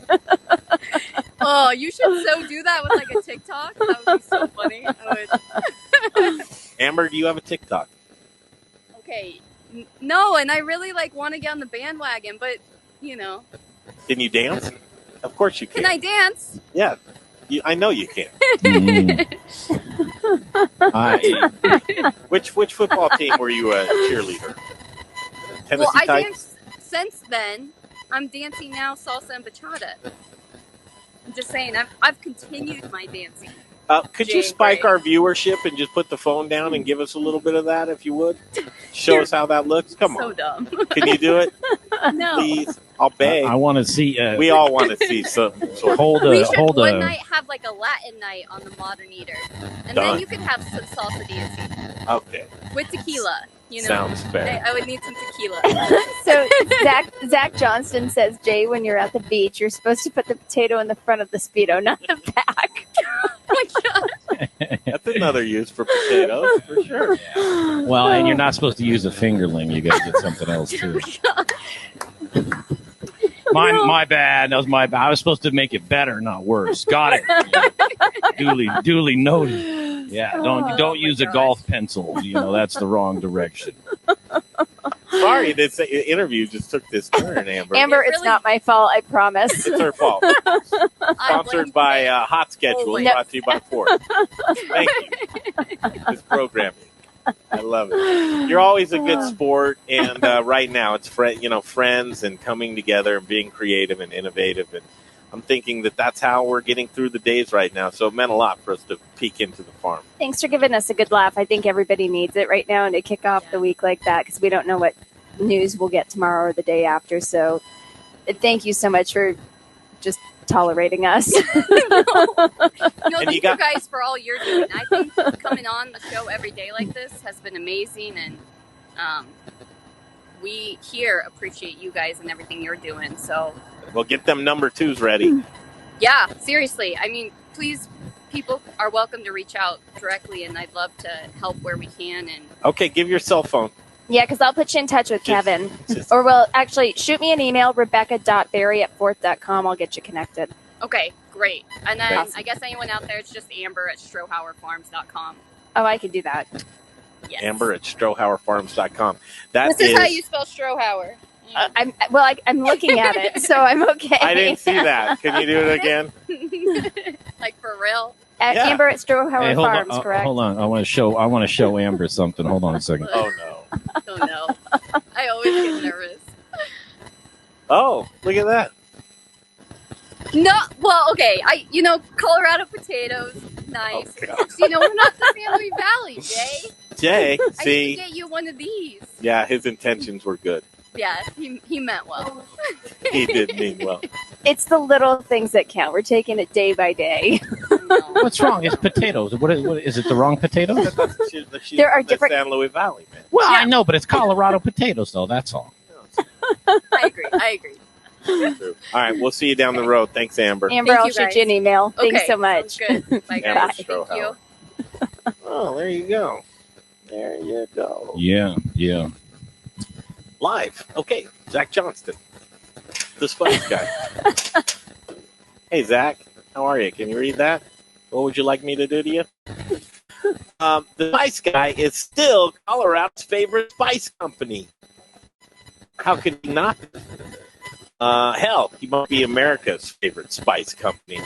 He's our friend. He's our favorite. The spices are obviously amazing, fresh, creative, all your staples, restaurants and chefs and home cooks can still get the goods. Can you believe that? Still available. And delicious. What you need to do is, for everybody stuck at home, just Google the Spice Guy. And when you Google the Spice Guy, you'll get all of the information. He's got a great, cool, comprehensive website. You ever been to his website? I have, yeah. It's amazing. It rocks. If you get on the website where the Spice Guy lives, you will see all kinds of stuff, but I think you will see the Won't Stay Down box and the quarantine spice kit, the ultimate quarantine spice kit. Obviously, the restaurant business is slow right now, but we want to support the Spice Guy. Again, it was amazing. Little Rich did billing today and hit up our sponsors to see, kind of take people's temperatures out there right now. We are overwhelmed and blessed with such great sponsors. One of them being the Spice Guy, Zach, who's already said on the show, I think Saturday, he said he's down 90 to 96%. And he paid his sponsorship. Just another reason why we love the Spice Guy. And you should love him too. Get a hold of the Spice Guy, support him. This is how you can support folks on a local level. This is where your dollars to go to great use, and you get great spices. You do, and thank you so much again, Zach, for the great swag that I get to wear on the show and the spice kit that I have been cooking with at home. So awesome. Appreciate it. The Spice Guy. Standing by for Chef Pierson Shields over at the Hyatt Regency. He's should be connecting any second now. But that's who we got. And then after Chef Pierson, Chef Travis Smith from Bistro Colorado is coming on. I was going to try this. Oh, you're going to try what? Let's see if I can. Oh, I was trying to hit Nice that camera. catch, Jay. I caught it. Kermit Krantz is coming up too. You remember Kermit Krantz Yeah. with Frontier Trout Ranch out there? Kermit's a great guy, and he's got a lot of fish. And what do you say? I'll bring it to you. You scale it. I'll bring it. And Kermit Krantz, chefs out there that need fish. Here's a great guy, Kermit Krantz with Frontier. What is it? Frontier Trout Ranch. Travis Smith from Bistro Colorado, who Saturday night on the show, he was there. He is, Travis Smith. There was conferencing about rent and leases. Yep. So he must have been on one of the CRA webinars. Take it from there. Yep. You. So me. Yeah, Okay. what's up with the Fantastic. webinar? So CRA is providing webinars this week. They are free for you to join. You can go to their website at corestaurant.org. Is there a list of them? There's a bunch of them. Yeah. I awesome. had them all up, and Did you know what Wednesday is? Wednesday is a very special one. Wednesday, bear with me, guys. I did have it here. Wednesday, we will have Dr. Sara Metz on, which is going to be phenomenal, just discussing wellness. And I made Take sure care of that she's yourself. not cheating on us. no, you did. The And times are not going to overlap, but she'll be on a webinar with the Colorado Restaurant Association on Wednesday. And then, of course, Wednesday afternoon at 4:45. It's a standing date, Rebecca. always. Standing date with Dr. Sara Metz. She'll be on with us, too. Look at this dude. You can you can always turn your phone sideways. But, well, maybe this is the exception, Jay. We can't turn the phone sideways with Pierson because he's too. All right, well, keep it like that. I've got a little something on my end. Watch this and see what happens. Oh, let's Hey, what's up, Chef? see. What's going on, man? How are you? Hey, this is a good connection. You can hear us through that headset. Yeah, it's like the only way. Otherwise, it's dogs barking in my neighborhood. Got the beats. That's everybody's, right? This is Pierson Shields, Hyatt Regency executive sous chef, and you're furloughed, aren't you? Aren't you laid off right now? I'm furloughed, along with my 700 best friends at the hotel. Wow. 700, huh? First of all, talk about yourself for a minute in the hotel. Sure. I mean, hotel, convention center, we love having you guys out, of course, so you know it well, but we decided to suspend operations for about 6 weeks, started yesterday, and that's where we're at as of now, just kind of shutting it down. So have you been there, former Saint? Oh, yeah. Oh, you have? Yeah. Oh, cool. Yeah. And then you had another spot that just opened up, didn't it? Yeah, Assembly Hall, the market. So it's kind of a grab and go. We have a bunch of hot food, bunch of grab and go food, and a ton of beer on tap. So just as fun as former Saint, same level too, just on the lobby level. So it's been great. It's been a total success when we had it open. just to give an idea of what kind of volume that kitchen would do, how many employees were working in there, and just the amount of food that you were pushing out of there. I mean, between former Saint and Assembly Hall, it's about 12 cooks, and we'll do up to 600 covers a day. Wow. It was intense. It was fun. It's fun. It's a ton of fun, but it's a lot for that little kitchen that we have. High pace. No wonder you're just in such great shape, man. I'm hoping you'll gain about 100 pounds while you're off. It's me. I'm just, That's my just insecurities cruel. about myself. That's just man. cruel. I'm putting out on you, probably one of the most handsome guys around there. Pierson, so you got some time on your hands, but you're not taking it just to sit on your hands. You're actually using your hands still and doing some good things for a good cause. No, absolutely. We've been teaming up a little bit with Food Maven, Chef Andrew, Chef Andrew Salazar, who you guys know well. Him and I have teamed up, and we're trying to do some grab-and-go meals, delivery, pickup kind of a thing. We're going to change the menu each week. So just trying to give back to the community. The plan is once we break even, we'd love to create a little fund to be able to give back some money to the sous chefs that don't have time off or running out of benefits, things like that. So, whether it's buying them groceries or helping them on the back end, whatever that looks like. We don't know a ton yet since it's our first week, but just trying to get into it. So definitely having fun with it. We had a great turnout this week. So that's killer. That's great. Hey, man, we found you some potatoes. Yeah. Lots of them. you?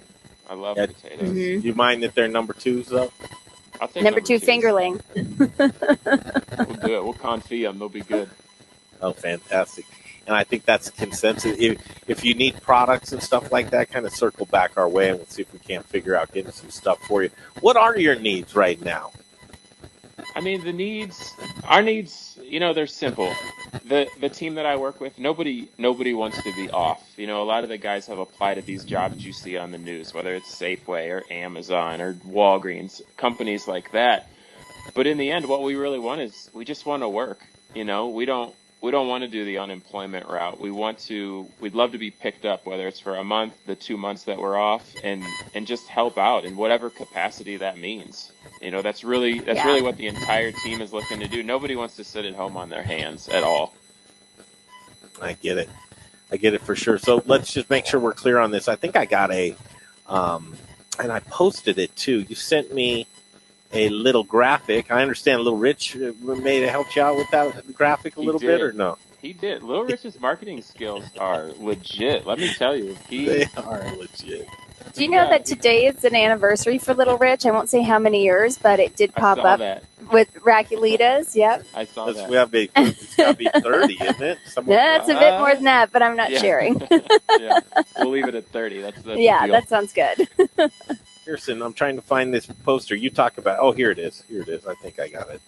But talk about the specifics of what you're trying to do and who you're trying to reach. So we're just trying to reach anybody that maybe they don't want to cook the full meal at home. This week our theme was prepackaged items. So we're going to do some chicken wings, some pulled beef shoulder. We're doing some smoked pork. We have a couple of bulk items that we're just trying to help people out with. And it's more of the week theme was kind of like a center of the plate item. Like you would come, pick up from us, go home, cook a few veggies off, and then you have a meal. And our thinking behind it was, if you go out to dinner sometimes and you just get to go, it's only one meal. But if you're getting a whole pound of protein, that's going to feed either a few people or it's going to feed you for at least 2 or 3 meals, depending on, I guess, who you are. So that's kind of what we're going with, just to reach anybody, from families to people that just can't get to the store. We're willing to deliver, all around Denver. How are you going to do that? Who's working with you? So, it's just Chef Salazar, myself, and we're just, as of now, it's just the two of us. I know that the Modern Eaters opened up their kitchen. We were going to talk to, Rich O'Brien at Elevation Food Reps and see if we could get into their kitchen. So definitely trying to do it and use the commercial setting since ours is shut down, of course. And then the more it takes off, I'd love to bring in some more of the other sous chefs, the other cooks to help us out, just to get everybody working and try to get some cash in their pockets so they can pay their bills. Well, Chef, I might have a resource. I am meeting with Rich O'Brien tomorrow He in introduced the morning. us to him, so he knows him. Yeah, so he's ready to rock and roll. I talked to him this morning, and he is so sad seeing his kitchen empty. So I know, and it's such a I know he'd beautiful love to have you kitchen. guys. Oh, He put in a huge hood system with all those toys over there. I mean, yeah, I'd top love to notch. make it dirty for him. I'm sure he'd like that a lot. So we might, if you talk to him, we'd love to get on the horn with Rich. I was going to reach out to him this week, absolutely. Yeah, give him a call. He's ready to get things started there, and he really is itching to help. So if you've got your direct line to him, just give him a shout. He's Absolutely willing and able to open the doors for you. No, we will. No, definitely. Cool, man. Listen, I love you to death. You guys are so talented. It's weird seeing you on the shelf right now. I'm sure you have full intention to get back to former Saint and the Hyatt. Absolutely. Yeah. You know, we can't wait to get back. Our moving target right now looks to be May 11th with the rest of the restaurants. So we're just hoping that date holds. Everybody's healthy, everybody's safe, does their part, so that, you know, restaurant employees and food service workers, so we can get back to doing what we love. You know. How's Sarah? Sarah's good. She is working her tail off. Her hotel's still open, and they're doing awesome. They shut down some of their food service operations and a couple of the floors on the hotel, but they're still killing it since they're, you know, right across from the hospital and whatnot. They're getting a lot of phone calls still. Great. Hey, Chef Jay Parker here. Let's take a look inside your refrigerator. Oh man, you guys are gonna laugh. You want to take a walk in the house? Yeah, Yeah. I absolutely do. Right. Let's go. We'll take a walk. We might get some barking dogs. That's all right. Even better. We've seen some interesting dogs today. All right, so before I open it, though, I get a warning that I was allowed to walk through the hotel and take a few items out as we close. So the giant Grey Poupon and the giant hummus. But the refrigerator, I mean, I have to admit, if you look at it, this thing is stocked. Don't tell Sarah it is not very organized. I hope she's not watching. It looks pretty good. But we're full. What's the weirdest thing you have in there? The weirdest thing? Yeah, in your opinion, you'd be like, well, here's some beef knuckles, you know, or something like that. Oh man, what are we? Oh, this is my favorite. If you move all the Nyman Ranch snack packs that we couldn't sell in the hotel, I have this. This is like my favorite new thing that we got it. We got this at the Pacific Mercantile, the Chinese sausage. Sausage. I think it expires in like 2045, so I'm good on usage. But I was going to say, boy, don't talk about that Chinese sausage, man. They'll kill your phone. it's true. But no, that's the refrigerator. So whenever you guys want to come over, Jay, if he comes over, you guys got to do a workout with me in the backyard. We're just filling buckets full of rocks. And we have some bands. It's like prison style workout. So if you want to work out with Andrew and me, well, I mean that's the most comfortable I feel working out is the prison style. You know, I'm feeling offended. Who out of the three of us would actually be able to do it? It's like I'm like a dog. I'm like a dog that you'd put the medicine in a piece of food to where. If I'm there, you're like, nah, we're not going to work out, man. But can you fill all these buckets with rocks, you know, and then take them across the street? I'd be, oh, yeah, no problem, man. But you sure we're not working out? Because I don't. And you were like, nah, man, don't even sweat it. So I'm that guy. It's not really working out. We just fill a couple buckets, one full of water, one full of rocks, and we walk down the street with them. It's super awkward. I love it. I'll only come unless you have the tractor tire there, because that's my favorite, just flipping that tractor tire over. That was our big... Man, now that you mentioned, that was our biggest bummer. We were at the high school, and they had a tire. We had a sledgehammer and a tire, and we got kicked out of the high school because we're all, you know what I mean, with the stay-at-home order. They locked all the gates, and we got kicked out. I believe it. You got to next time roll that tire home. You know. Yeah. And take it. I'll do some one-arm chin-ups too, but that's the extent right there. Maybe run about 10 miles sprinting. Other than that, you know, you got me beat. I'll leave it to you. You're young. You're good for that. When I was your age, listen, how old are you? 33. Oh man, you're out of shape. 33. I'm out of shape. I'm trying to stay in shape. Oh man, give our best to Sara. You guys really sincerely take care. Let us know what you need as far as ingredients or place to cook or whatever. I know if you and Adrian cooking food, it's gonna be delicious. Mm-hmm. Well, we'd love to bring some down maybe the end of this week and just drop it off to you guys if that's cool. Remember how you guys killed it at Chicken Fight?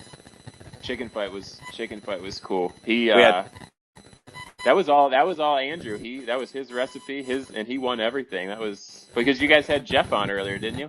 Yeah. We did. Nice. Yeah, his events are great. We love doing them. I know. We need to get back to normal soon, man. Stay busy and let us know what we can do to help out, and try not to get stir crazy. Absolutely. And, have a little fun when you can get it. There he is.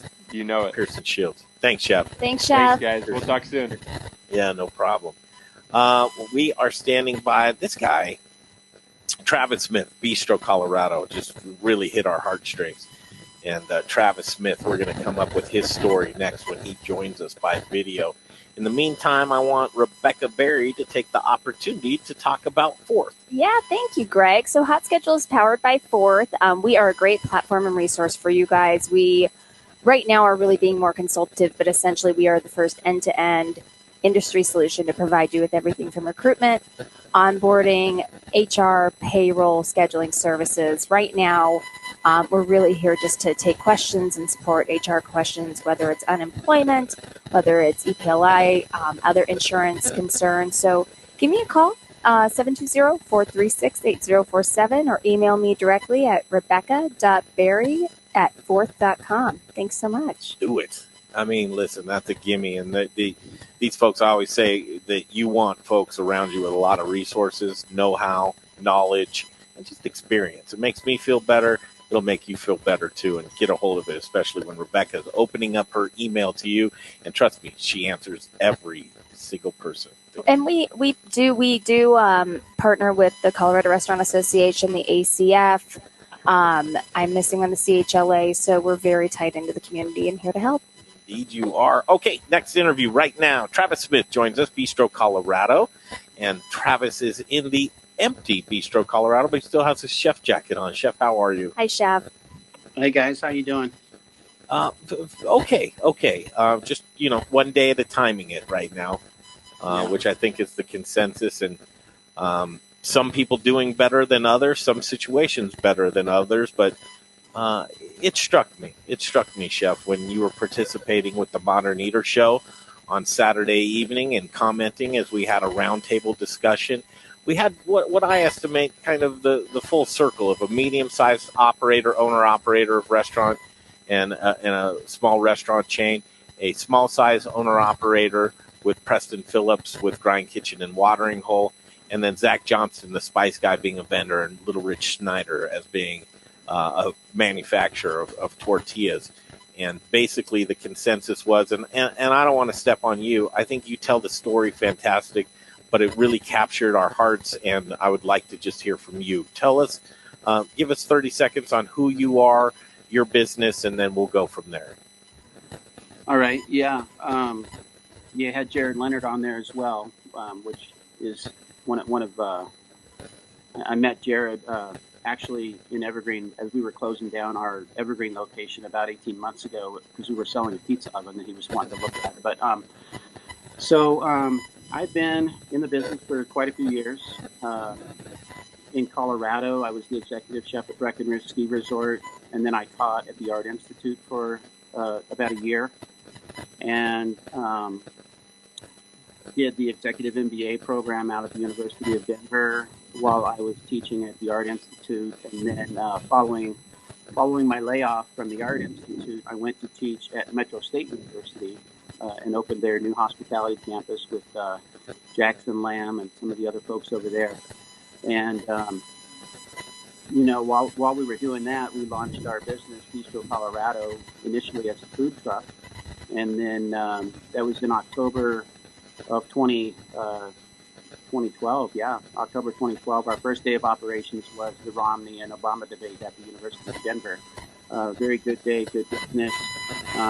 6 months after that, we had a second food truck, and then 6 months following that, we opened the first restaurant in Evergreen. We closed that after about 5 years of operation. We just weren't where we wanted to be with revenues. We didn't see the growth continue at the end of our lease, and we decided to try and reset eventually. I went to the University of Wyoming for about a year, and I fed their athletes in their athletic program up there as their director of dining for athletics.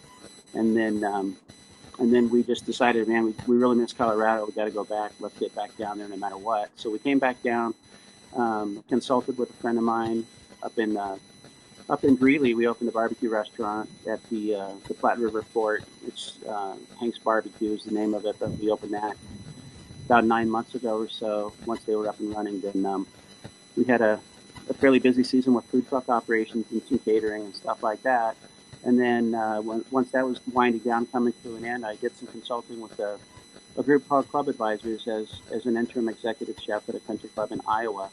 And during that time period, we were working on this lease here at the former Art Institute of Colorado. It's actually the same kitchen I used to teach in, and it's the old Assignments restaurant. So we were working towards the launch date of, and we made the launch date February the 12th. Got things opened up,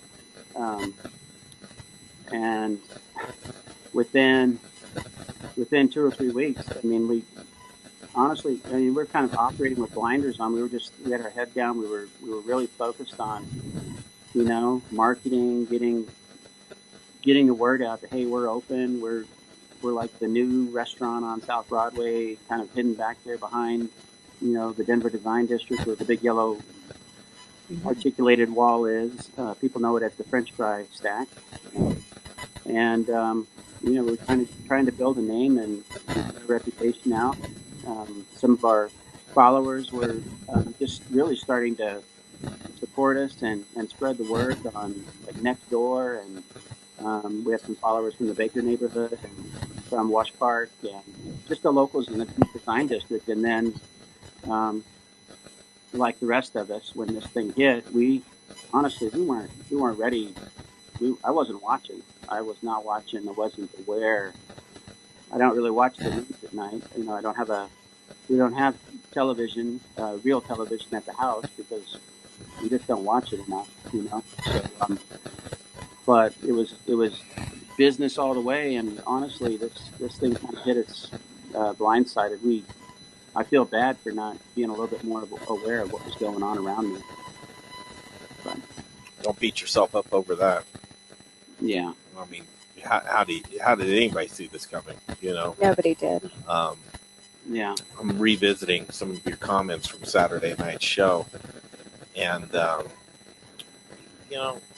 it's like you said, we dumbed it down quite a bit by cutting initial sticker price, lower cost menu items, and ads on sides today. Hate to make too many changes because it will confuse the customer.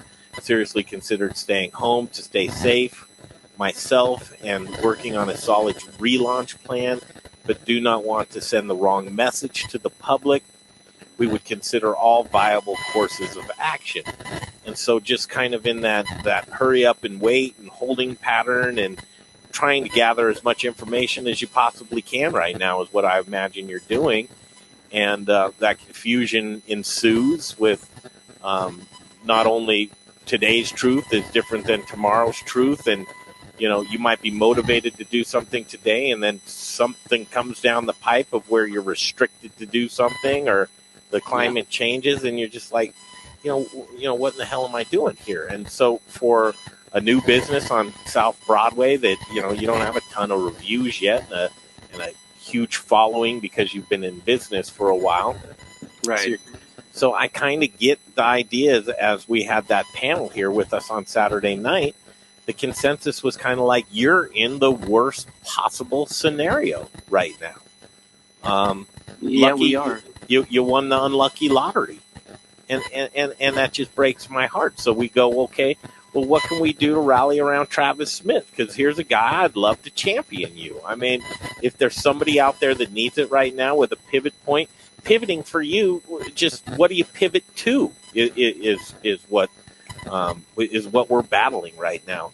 Do you have any thoughts in your mind on, since our conversation on Saturday night and being on the webinar with the Colorado Restaurant Association today? I understand you were on that webinar. Talking about leases and rent and that kind of thing. I'm assuming you signed probably a 5-year lease where you're at right now. Yeah, somewhere. we did sign a 3-year lease, and in our lease it says that we have to continue to operate basically. So, so we're trying to do that the best we can. I want to bring the staff back in as soon as we get a viable plan where we're getting some traction, and the good thing is with these new, with the recent laws being passed and the SBA, the emergency SBA loans and that kind of thing, it looks like we'll be able to bring them back sooner than later and be able to afford to pay them, as well as try to chip away at our common area maintenance, our CAM charges and stuff like that. We've already talked to the landlord. We reached out. They're working with us the best they can, but it's like they were saying today in the Restaurant Association's webinar. It's like there really isn't any clause out there that says you don't have to pay your rent for a commercial lease. So work with your landlord the best you can. And have you been in touch? Absolutely, yeah. Yeah, we've been in touch. We got in touch right away, as soon as we realized, man, we are not going to make it. We're not going to make rent like we need to, So we're trying to do the best we can, and they know because everybody else is doing the same thing, and they're hurting as well. So we're all being affected. Well, this is when we take action, and this is what this mechanism, the Modern Eater, is built for. And I don't know what's going to come about it. There's a lot smarter brains than mine, but I know they're out there, and the Modern Eater army has never let me down as of yet. So what I want to do is I want to hear from folks. I want to hear either just text our text line at 720-715-3311, 720-715-3311, or reach out to myself, Greg Hollenback at themoderneater.com, or Jay at themoderneater.com. And we'd like to see what we can do to gather resources. But here it is. What are some things that can be helpful? It sounds to me like cash is king right now, and that's really what you're needing. Yeah, that's kind of where we are.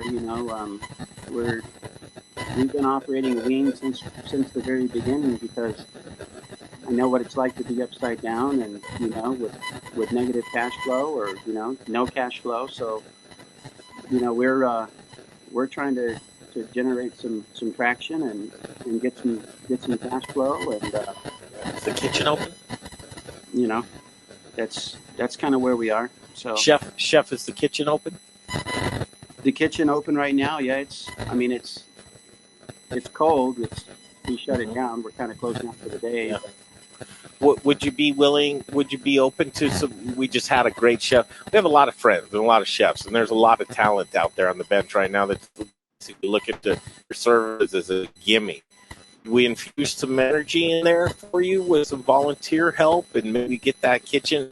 You maybe utilize it for a different way, or a way to. I'm just trying to brainstorm here with you on the air. Yeah, we'd definitely entertain that. I know you wanted to regroup and stay safe and kind of not spin your wheels in a direction that you're not going to be going. I'm trying to really brainstorm on, like, how could we get a couple of menu items that we can execute with you kind of just overseeing it, but planning your reentry to this. I think that there's something out there with your kitchen and your experience and the neighborhood around you, to where if we could at least, Rebecca's remotely close to where you live. I know she'd go there every day to get something to eat from you. So I'd like to try and figure out how to do it all for you, to have you regroup, replan a reopening. And this is from me to you, Chef. when you do decide to reopen, you've got all of my push and all of my advertising to see what I can do collectively with our team here to give you the proper relaunch that you deserve. Well, I appreciate that. Thank you. I mean, we're in walking distance. I've got a slew of ladies who are dying to go and eat out, so we'll be flooding it. Yeah, once you reopen. Well, we haven't closed down. We're still operating. That's what I was wondering. Yeah. Okay, great. I know that you were on the fence there of what that would look like, and Yeah.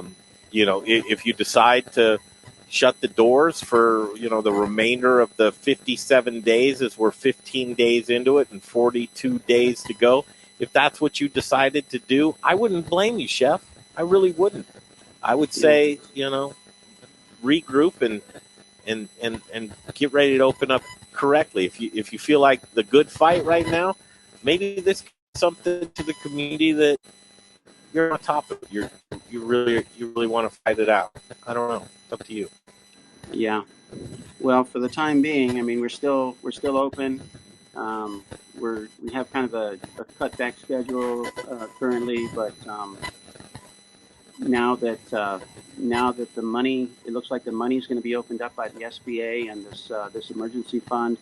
We're going to try and, like I said, we only have a few people that were working with us anyway. We're going to try to get them back in, and at least we'll be able to afford to pay them at some point. And what if we helped you get you some products on a donation level? Would that help anything out? Yeah, of course that would be helpful. And we've already received some products from What Chefs Want and Growers Organic. There's Brian Freeman, pretty good friend of mine as well from the Evergreen location when we were up there. Yeah. So, but yeah, we won't say no to that. We love all the input and advice, and if there's, we're just got an open mind. We're trying to kind of go through this process and with a long-term plan of being here when it's all over with. So. That's all you can do. Okay, so I kind of just like to brainstorm on the air real quick because I know folks are watching this and we'll rewatch it and reach out. Let's revisit this. Give us a couple of days so we can do on our end. I think at the very least some products and some resources with maybe some hands that would like to come volunteer with that. I know I'll use the Modern Eater Show for marketing senses as a call to action. And, these are the times. This is the time when we can really show community. And Chef, you're no rookie. You're not just getting started out. You're not green at this. You've paid your dues. You've been working hard for a long time. And for something like this to blindside you, and I know that you're not the only one, but when we look at scenarios right now, you're in one of those worst case scenarios. Well, I appreciate everything. Thank you. Oh, Yeah, we're here for you, Chef. And as Greg said, we've got a great outreach for those who are listening. If there are ideas, please ping us on our Facebook page, The Modern Eater, or again, as Greg said, you can text 720-715-3311. We're just trying to push resources out as best we can and get you taken care of, make everybody stay afloat. Yeah, Chef, show us around. Yeah. Let's see the restaurant. Oh. All right, then. Got the laptop going. Just want to see what's happening. So, I don't know if you can see all this. This is the dining room. Yeah. Wow. Chairs up. Sweet. All right, is that a bar? Go slow there. Go slower. Sorry about that. Yeah, you're like, woo, it's like the tilt-a-whirl. It's like we've been drinking watching this. Oh, look at that. You got the kitchen right there. Yeah. That's the kitchen. Oh, that needs life, man. That needs something going on in there. Well, Man. since we're usually in people's houses, Chef, I need to ask you, what's your favorite piece of equipment in that kitchen? Look at that kitchen. My favorite piece of equipment. What do you love to work with? Holy cow, Chef. That is a beautiful kitchen. I don't know. I like that. That's a cold smoker. We do our own cold smoked salmon. Ooh. Ooh. Hey, so you do Yeah. fish? You do fish? Our next interview is Kermit Krantz from Frontier Trout Ranch. Bet we can get some delicious fish in there. Oh yeah, we we definitely love some fish. Here's an Alto Sham. So this is our hot smoker that we're using. Nice. Cleaned Chef, up, ready to roll again. Chef, while you're tell us what your menu items are on right now and how people can get a hold of you. Well, so we have actually today we got a couple of orders in for the first time on our online ordering program we just signed up for, and a couple of our signature dishes. It's a vegetarian quinoa bowl that it's actually one of Brian Freeman's favorites. He's had that here in the new location, believe it or not, and that can have different proteins on it. We can put the lamb chops on it for Rebecca, or Yes. Chicken for Brian. Ooh. Greg, I don't know what your favorite is. All of it. You must have been watching the other day. You know, I love lamb chops. Got them here for you. And we do a creamy polenta with like truffled mushrooms and Parmesan cheese. Just a real nice sort of comfort food. But we got burgers, sandwiches. Our most popular sandwiches probably are chicken avocado club, and then we've got some wraps, and we're trying to keep it affordable, but comfort food that people love a lot, and with some different variations, so they can eggs Benedict. So we opened as a brunch, all day brunch location where we do lots of omelets with our house smoked salmon. We'll do eggs Benedict with house smoked salmon, and anything with hollandaise sauce and poached eggs. So pretty extensive menu. So right now, I would imagine what would help out is maybe some offices or some catering to cater something, and maybe a larger order of 15 or 20 meals together. Maybe meal prepping for the week. I'm just throwing out ideas there. What's the phone number that folks can get a hold of, and do you have a menu online? I probably should have looked. Yeah, our website is bistrocolorado.com, and the menu is online. It's set up as order online and pay online. Great. Awesome. And then pick it up, and then. What's the phone number? So the number is 720-648-8800. Hey, Kermit Krantz, turn the volume off of whatever you hear volume on, sir. Caller. The fish farmer is with us right now, Chef. I want to wrap that up, but I also want to wrap this up by saying that I'll be there after the show sometime this evening. So I'll order online, and I'll take care of it there, and then after that, I'll come swing by, pick it up, and say hello. All right. Sounds good. Thank you. Thanks, Chef. Thanks, Chef. Travis right there. Chef Travis Smith, Bistro Colorado. And, wow, just, Rebecca, seeing that empty dining room, that beautiful kitchen that should just be hustling and bustling right now. It just breaks my heart to see Travis slow. And like to see him pivot and get some business there. So, thank you, Travis. See you down the road. Bye, Chef. Okay, go check him out this afternoon. There he is, Mr. Kermit Krantz. I know that face.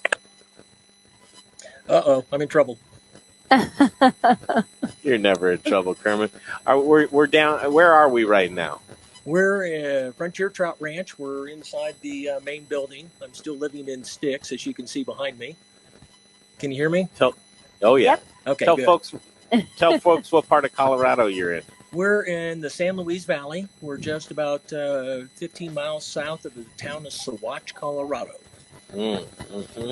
Some of our favorite country to come visit when we go on our road trip. But we've yet to see Frontier Trout Ranch. So this year we're hoping to get by.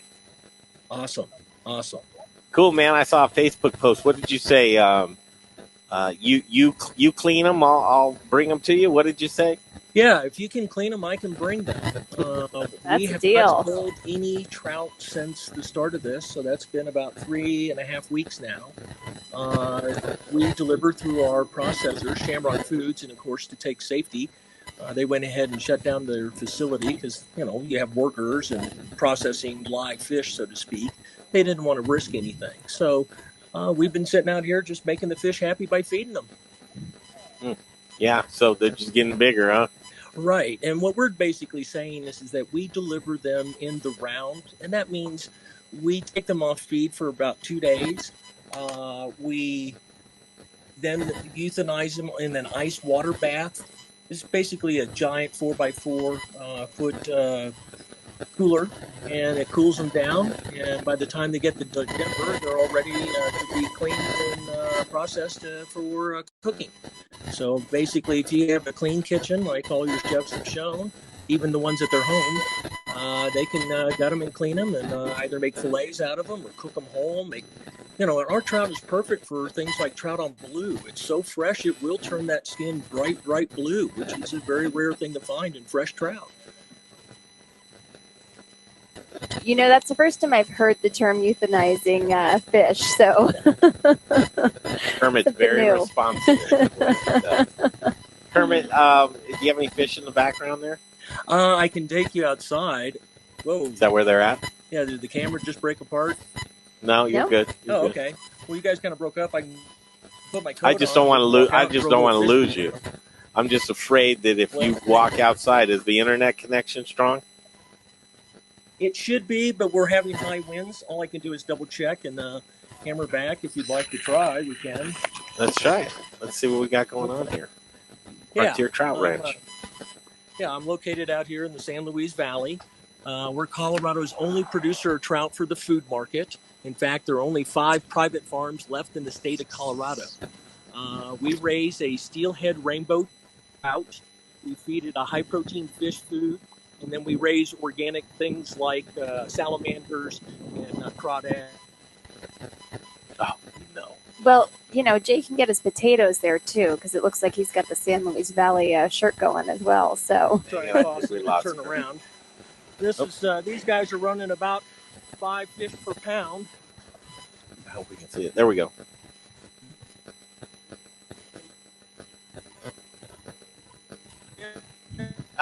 We're so close. I know. So we're fishing so out. And then we can go down here and I'll throw some fish in and show you the bigger ones. Well, we didn't see that one. Yeah, let's go. Let him go to his next one. Yeah, just I have a theory. If you move slower than you're moving, the internet will keep up with you. Are you keeping up with me? That's why now? I'm talking slower. Yes, Kermit Krantz, Frontier Trout Ranch. Yeah. It's a beautiful day just outside of Saguache. It's absolutely gorgeous. As you can see behind me are the Sanda de Cristos. They're still covered with nice snow. And then what we do is I'll feed some fish here.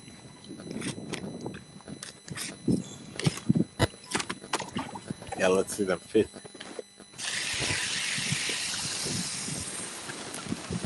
I'll move down. What we do is we raise them in small raceways until they get to a pound. And then once they get to a pound and a quarter, we put them out here in this big open pond behind me. And that allows them to grow a lot faster with other types of aquatics. We typically deliver 1 3/4 to 2 pound trout.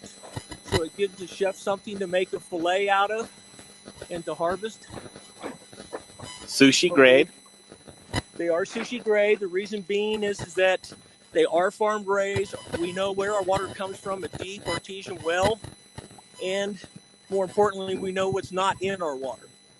Yeah. It's a fresh cold water facility. Yeah, and that's rare. A lot of times it can't be sushi grade, especially in Colorado. You got the animals pooping upstream, down and coming downstream. So this is a very controlled environment. We can even go as far as organic, can't we? No, because they do eat other fish, and you can't prove what that fish ate before. Of course. So it's not, but it's as close as you can. Yeah. Fish farms have gotten a bad rap because they were dirty to begin with. These guys are, like I said, are steelhead rainbow trout. And as you can see, we're kind of going crazy behind me. Yeah, we're getting a little bit. Hey, Kermit, Jay here. Do me a favor. Look at your phone and push the little button that'll turn your camera around. That way you can shoot it like a video camera, you know? You see the little icon there that'll flip your camera off of you. I'm not the brightest guy here. No, that's all right. Should be right there on the And then front. it'll pop up. Yep. There it is. Turn it around? There you go. Now we're cooking. There we go. If the internet will Hold up. Yeah. Gosh, we're so. Pray with me, Kermit. I've never put so much effort into seeing fish. Yeah, me neither. This is where we're at, day 15. Well, and we're continuing to raise them and grow them. We are building them. Yeah, we're close, man. We're close. Okay. He's trying his hard. I know. You're doing a great job, Kermit. You're doing a great job. Where are the fish right now? Are they over to your right? Are the fish over to your right? Yes. Right here, Okay. through here. All the way back into behind me, the lake.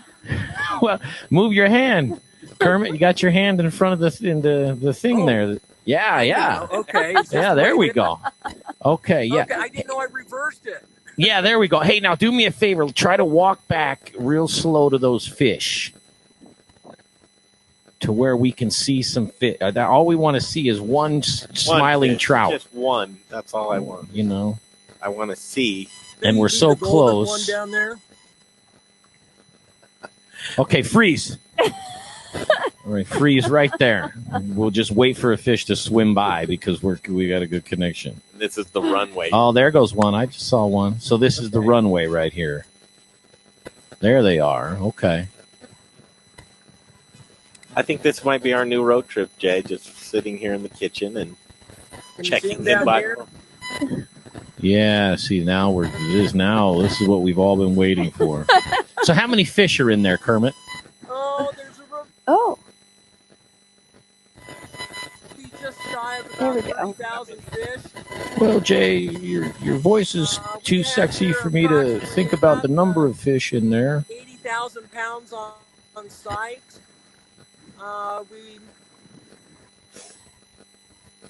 Let's get them back inside. Yeah. Kermit. I'll head back inside. Thanks, I'm brother. going. So what I want to do, what strikes me, what did he say? Since this has all began about 3 weeks ago, he hasn't sold one fish. Yeah. It's terrible. And using most. Wow, I can't believe we did that well. Look how far out he went. It's like, don't give out the address, Kermit, because folks might want to be down there right now. Yeah, it's called poaching. Okay. Okay. Kermit. Again. Now let's do some business. What days do you come up to Denver? Well, we haven't been. So what we would like to do is if we have some interested parties and they could pre-order it, then I could drive it up and deliver it to their doors. And typically what we'll do is weigh them out right there in the scale and put them in a bag and bring them hand them right off to whoever wants to come out or set them by the back door and go from there. Why are you out of breath, Kermit? Because I'm old. Why you just took your jacket off? That's all it took there. Let me tell you guys, I lost my home and everything in 2008. I started back, wrote a business plan and started this farm in 2013. It goes in cycles. In 1990, I walked into my job and 35,000 of us were terminated at one time. It feels like hell. I know this is different, but there are things out there that are really working. Tell your guys to go to their local banker, work with their SBA officer, their programs. I've got multiple programs. One, I filed under emergency because of my operation and a food source.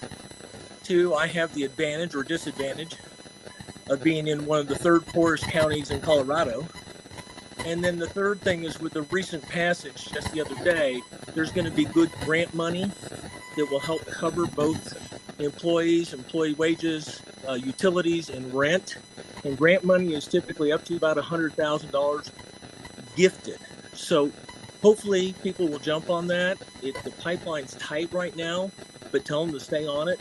I got on it 3 weeks ago when this hit the fan, as soon as we started working, and hopefully we'll know an answer here in a couple of days.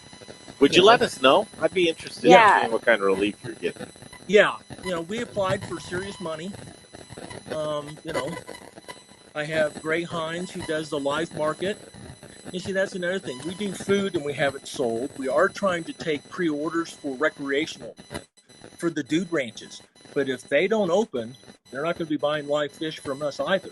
And then it trickles down. So we see how this is all together, like you guys have said, hence why you're doing this wonderful show. My point being is that there is help out there and people are willing. It feels like hell when you're going through it. Trust me, I do have a pretty consistent liquid diet at about 5 o'clock. I get it.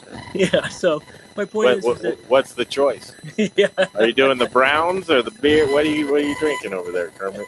I've been drinking a little. I robbed my sister's refrigerator because she was out of town and the vegetables were rotting. I just saw that uncorked bottle of white wine. And no glass needed, right? Yeah, I'll have to have that here this evening. But so, Kermit, a couple of housekeeping items here. I don't know if you caught the interview before. It's just heartbreaking. Probably in one of the worst case scenarios. His name's Travis Smith. Chef Smith has a new restaurant who, they launched for just a cup of coffee and just rethinking the whole world where he shouldn't be. He should be getting into that zone and thriving right now. Bistro Colorado is on Broadway. Could I ask you, and again, I think that in these times of news, it's hard to ask anybody for anything, especially when your pleas coming out. But if you're making your way up here and we can get some orders for you, can you throw a couple more fish into the cooler for us for Travis Smith? And I'll promise I'll make it worth your while marketing-wise. Yeah, we have no problem with that. Like I said, we're all in it together. Like I said, Shamrock wish they could help me. They've done everything they can, but they can't process things, and hence why we want to deliver them in the round. We're trying to cover some electric bills, fuel costs, and things like that. So, if we can get a good load, yeah, we have no problem with donating to any and all people. It's just like I said, I can't clean them. Yeah, what's a good load look like to you? Well, something, and if we could get a couple of 100 pounds, that'd be great. A couple of 100 pounds. Yeah, I mean, we're going to work on it. That's like 100 fish. Yeah, no doubt. Let's work on it. Let's get folks together. I can vouch for top-notch quality, and maybe we get Elon Wenzel. He'll scale every single one of those fishes. He'll clean them, scale them, the whole thing. Elon, we got something for you to do, and then sharpen some knives. It's always great to catch up with you, and I wish it was under better circumstances, but this is what we're working with right now. So the call to action, what's a phone number folks can get a hold of you at, Kermit? Well, it's go to frontiertroutranch.com, and my telephone number is area code 913-226-7557. And anybody that has a dude ranch that needs recreational trout, it's area code 719-850-2206, and that's Greg Hines, and he handles the live market. And we're trying to get that all prepped for hopefully June 1st. Good to see you smiling. Hey, look at that smile. Guys? I know, what is the alternative? Thanks for trying to show us around. Yeah, I'm sorry. We've just been having it that time of year. March winds pick up, and at this time of day, they just get ugly, and so you have to work early in the morning and wait till once they pick up, you just out there surfing otherwise. I'm surprised we caught Maybe I should do that. Open up a Sawatch or Frontier Trout Ranch Surf Club with the weights and waves we've been having lately. Stick to selling fish. Yeah, I will. Okay, guys. Yeah, Kermit Krantz right Thanks, there. Kermit. Frontier Trout Ranch and Kermit Krantz. He's a great guy. Yeah, fantastic. Love all of the folks that we have had the honor and pleasure of meeting throughout the years, and it's time to talk about Proud Souls Barbecue and Provisions. These guys are right down the street. They're actually opening up another location.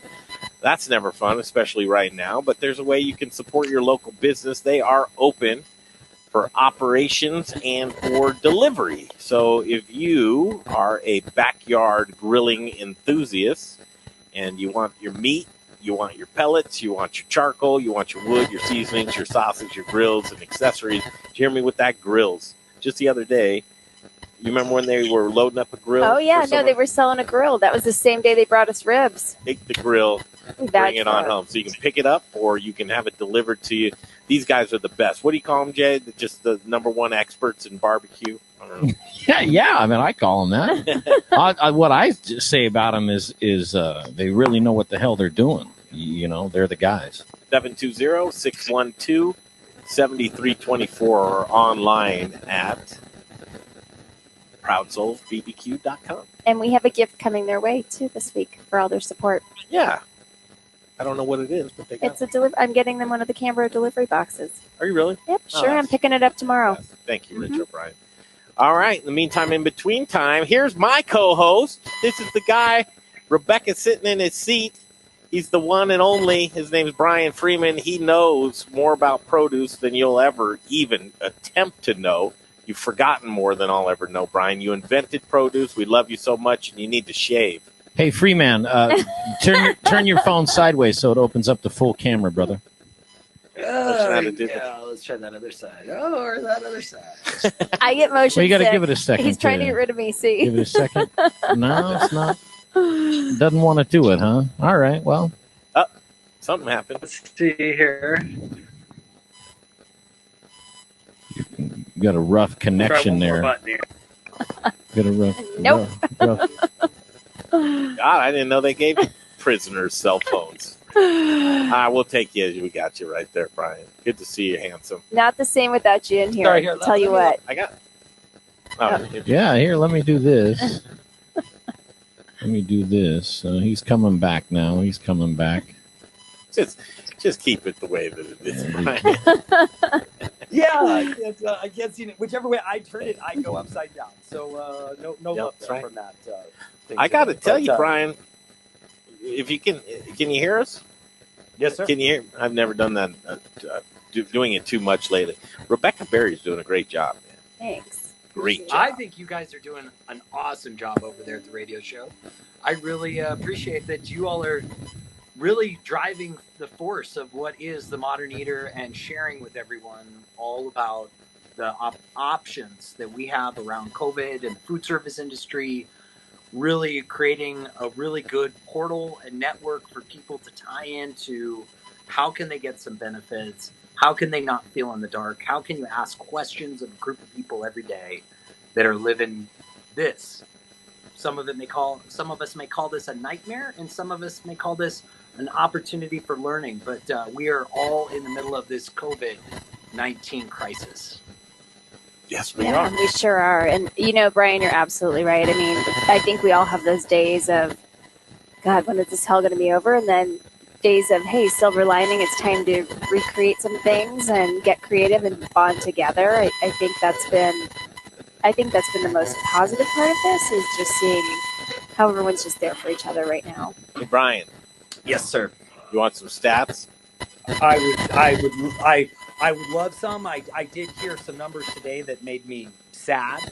The numbers in Italy have eclipsed 10,000 or something like that. Oh no, I wasn't going to give you that. Those are just so depressing. I know what stats you're talking about. These are stats from the national and the local restaurant association. Sonia Riggs sent them over to just get an idea of some data points now that there's been a couple of weeks behind us, 2 weeks since dining rooms have shut down. Day 15, Brian, out of 57 with 42 to go. Yay, right? No, terrible. The National Restaurant Association is estimating a 465,660,000 jobs lost from March 1st to March 22nd. Tens of thousands more people have been furloughed and are now not receiving a paycheck. There's one for you. Ready? Sales volume, 92% say their total dollar sales volume. 92% say their total dollar sales volume during the period of March through March 22nd was lower than the same period in 2019, so last year. On average, restaurants saw a 51% sales decline over that period. layoffs. 81% of restaurants laid off employees between the 1st and the 22nd of March. 56% anticipate laying off employees in the next 30 days. Here's one for you. Here, wait. Let me interject real quick there, Greg, because one of the things that we're seeing here that's very, very interesting right now is all of a sudden we are seeing people like the Red Robins and the and you never thought that I would know this kind of stuff either, but like the Red Lobsters and the Red Lions, or not Red Roosters and the Red Lobsters are actually picking up business. I don't understand it, but all of those guys are starting to come in for numbers that we haven't seen from them purchasing wise in years. All of a sudden, and we're not sure what it is, why all of a sudden this week, last week no one ordered. This week, all of those same people are actually placing big orders. So that's, for me, it's someone who, my heart is near and dear to the small businesses. That is something that's a little bit alarming, because the question is, are the small businesses being able to regroup, retool, and go in a different direction as fast as they need? Great one, because that was going to be my next stat. And this is where it breaks my heart. And if we don't act now, it's those small businesses that, you talk about an SBA. Well, you know what? I don't qualify for anything. I can't get a loan, or have no, financial track record, and nobody to sign for me. Just that type of relief is not there for them. Permanent closures. 2% of restaurants permanently close their doors between March 1st and 22nd. And here's the kicker: 14% anticipate permanently closing in if this pandemic continues for another 30 days. So we already know 42 days to go. That's 30 days. So anticipating 14% more restaurant businesses are going to close. You guess and I guess, and they say they don't have any data on this right now of like, well, what's the demographics of that 14%? Is it large restaurant chains? Is it large restaurants? Is it owner? Or is it the small man? I'll bet dimes to dollars it's the guy at the bottom of the totem pole that's throwing the keys inside the door and locking it. Well, unfortunately, Greg, I think you're spot on. And the reality is that these bigger organizations, because they have so much more power, they can mitigate the loss. Yeah, they're going to be They're going to be able to mitigate the loss. They're going to be able to go to their property manager, who probably manages all the properties they lease in Denver, and say, either A, you give us a break, or B, you realize next time when we renew, we're leaving you. And so when you're dealing with somebody who's giving you, $30, $40, up to $100,000 or more in month rents, in rents per month, versus that person who's giving you $5,000 to $10,000 in rents, you're going to give that bigger guy the break. And that's unfortunate, because those are the small people that we care about, and that we know that this country has really built its back on these small businesses. And so it's hard. And if that's not addressed, that takes 4 years to build that sector of small business back up. About 4 years. That's a long time. For a business of medium size, or those restaurant chains you talk about, that's about 4 months, right? To regain that footing. I really would hate to see the United States lose that small business footing on the bottom end of that. And we talked to a guy, Travis Smith, today. You know him, Bistro Colorado, just opened up on Broadway. He's in the worst possible scenario, because he's not in a neighborhood to where he's already proved himself, and he has a following or contingency of people that will support him with gift cards, or there's other businesses that they love in the neighborhood. It's like, what do we do for the Travis Smiths of the world other than help him market, or help him pivot, or bring him food? I was at a loss, Brian. Did you hear that interview, and do you have any suggestions for guys like that? Well, it's tough. I will say, I think a lot of people have really shifted and have been successful on the takeout model, but you have to, I would say you have to put a lot more thought into it than say, let's just make these items for takeout. As a chef, you really have to be thinking, what items are going to travel well? How do I break up this dish so I'm not soaking all this lettuce in this sauce until somebody picks it up or until somebody gets home. We have to change our mentality around the way that we're preparing our foods at the store level. But then we also have to think about what are things that would really make me shine above someone else in the respect of, right now, I think you have to be the best communicator that you have ever been. And if you're not a good communicator, go find one and bring them close to your business. Because quite honestly, for someone like Travis Smith, he needs to not only think of what he can do in the kitchen, but then think about how that information gets disseminated to people that would be interested in buying his food. Is this the time now more than ever that Travis needs to start looking at some very targeted email or marketing campaigns that are targeting the 80210 neighborhood that borders him to the, to the south and to the east? Is that what Travis needs to be doing? And so I think that that's what's hard, because we're seeing some people that are offering their services in the field of marketing, which at one level I appreciate, but at another level, are you really able to do that effectively in just a couple of weeks? I agree. And so is a here's big the other movement, option for him. The other option for him, Brian, is just to regroup. Hopefully he can hang on, get costs as low as he possibly can, and reopen when the dust settles. That's, there's a lot of people out there that have pivoted, that do have a following, and are doing it fairly good right now. Oh, Brian? Did you put that order in? They canceled it. Yep, they canceled that. Why would they do that? That's I know. Why craziest thing. Why would you do that? Why would you do that? No, you're busy. We want you to keep focused. So, Brian, you know him as the organic guru. I want to just switch gears with you for one moment and talk about food safety and produce.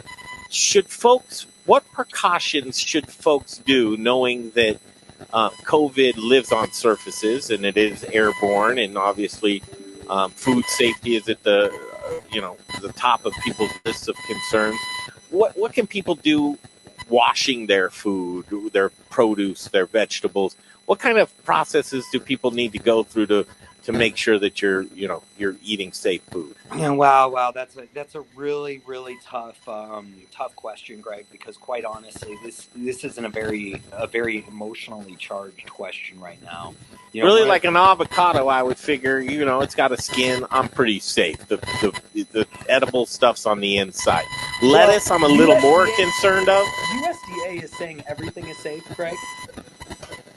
As of right now, they're not saying that we've seen any contamination. Could they do that though? I mean, that would shut down the whole food system. If we want to be honest here right now, I would tell you that they're doing their job, because we don't need mass hysteria in our food system. I guess I'm not trying to get too deep, but I do want to know: can I put dishwashing detergent on my vegetable? I wouldn't. Because the reality is you're gonna the vegetables are going to absorb the dishwashing. Listen, quite honestly, I would say right now, wash it with water. There's nothing you should really be putting on it. I mean, should we be cooking all vegetables right now? Well, certain farms dip in solutions. So remember, there are certain farms that, even though it's organic, you are allowed to dip in a chlorine water bath, to kill stuff. So farmers are doing that. I know some small farmers, it's very expensive, but I do know some small farmers who dip it, and this is the post-harvest wash that the farms do. They use I can't believe the name of hydrogen peroxide. They dip in a food grade hydrogen peroxide. Some smaller farms do as well. Listen, if the real question, Greg, is there something we can do to our food to protect it before we eat it? Definitely cooking food is going to kill everything, right? So you can cook your food, but you want to eat fresh vegetables still. And I would encourage that what you do with your fresh veggies is just what you do with your fresh veggies is just wash them in a cold water, you've got chlorine is in the water from if you're washing with city water. You've Yeah. already got a certain level of chlorine in there. That's And what so I there's would no do. vegetable scrub that's out there, or Yeah, that you because can I make? use like the spray, the veggie and fruit spray, or sometimes if I'm out of that, I'll use like a lemon juice on something that's like an apple that's got, you can feel that wax. Is that okay? I mean, is that? Oh, definitely okay. Now remember, Yeah. The product that you're referring to, Greg, is called Fit. Thank There you. is a That's what I was product trying to out there. remember. I will tell you, for all the years I've been in the produce business, we've always laughed about that product because the reality is think about fruits and vegetables just like the human body. What is the human body made out of? What's the biggest ingredient in our body? Water. Water. Bingo. It's 90% water. That's the same as fruit and vegetables. So what that means is the chemicals that are sprayed on that vegetable or anything that vegetable may pick up, it is absorbed into the vegetable. So therefore, getting rid of it, you're not going to be able to, like, if you're spraying Fit on an orange because you think it's got pesticides on it, that's just cleaning off the surface. And I mean, I think I think that what is important, what was just said was, what about if we use, what if I'm using it to get off the wax on the outside? That is what that is good for. That Fit stuff is good because it will break down things like wax. So on that level, I don't think that that's a bad thing if that's what you're using Fit for. But I would say that other than that, it's really not. It's the same as water. Yeah. Yeah, and my intention's not for food hysteria, but I do basic things if there are things that we can do to further our safety with food. It strikes me as we're told to shelter in place and limit contact and physical distance from folks. If you do go into a restaurant or any place that's making food right now, it seems like all the food workers are bundled together.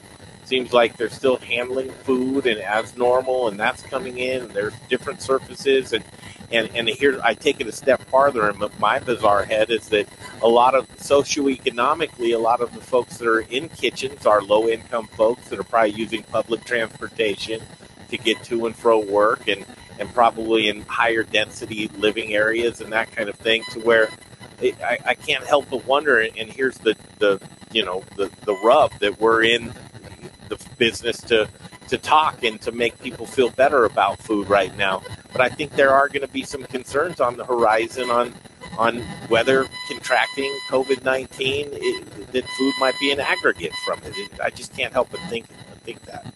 Well, I think at the farm level, they're doing a lot more than we know.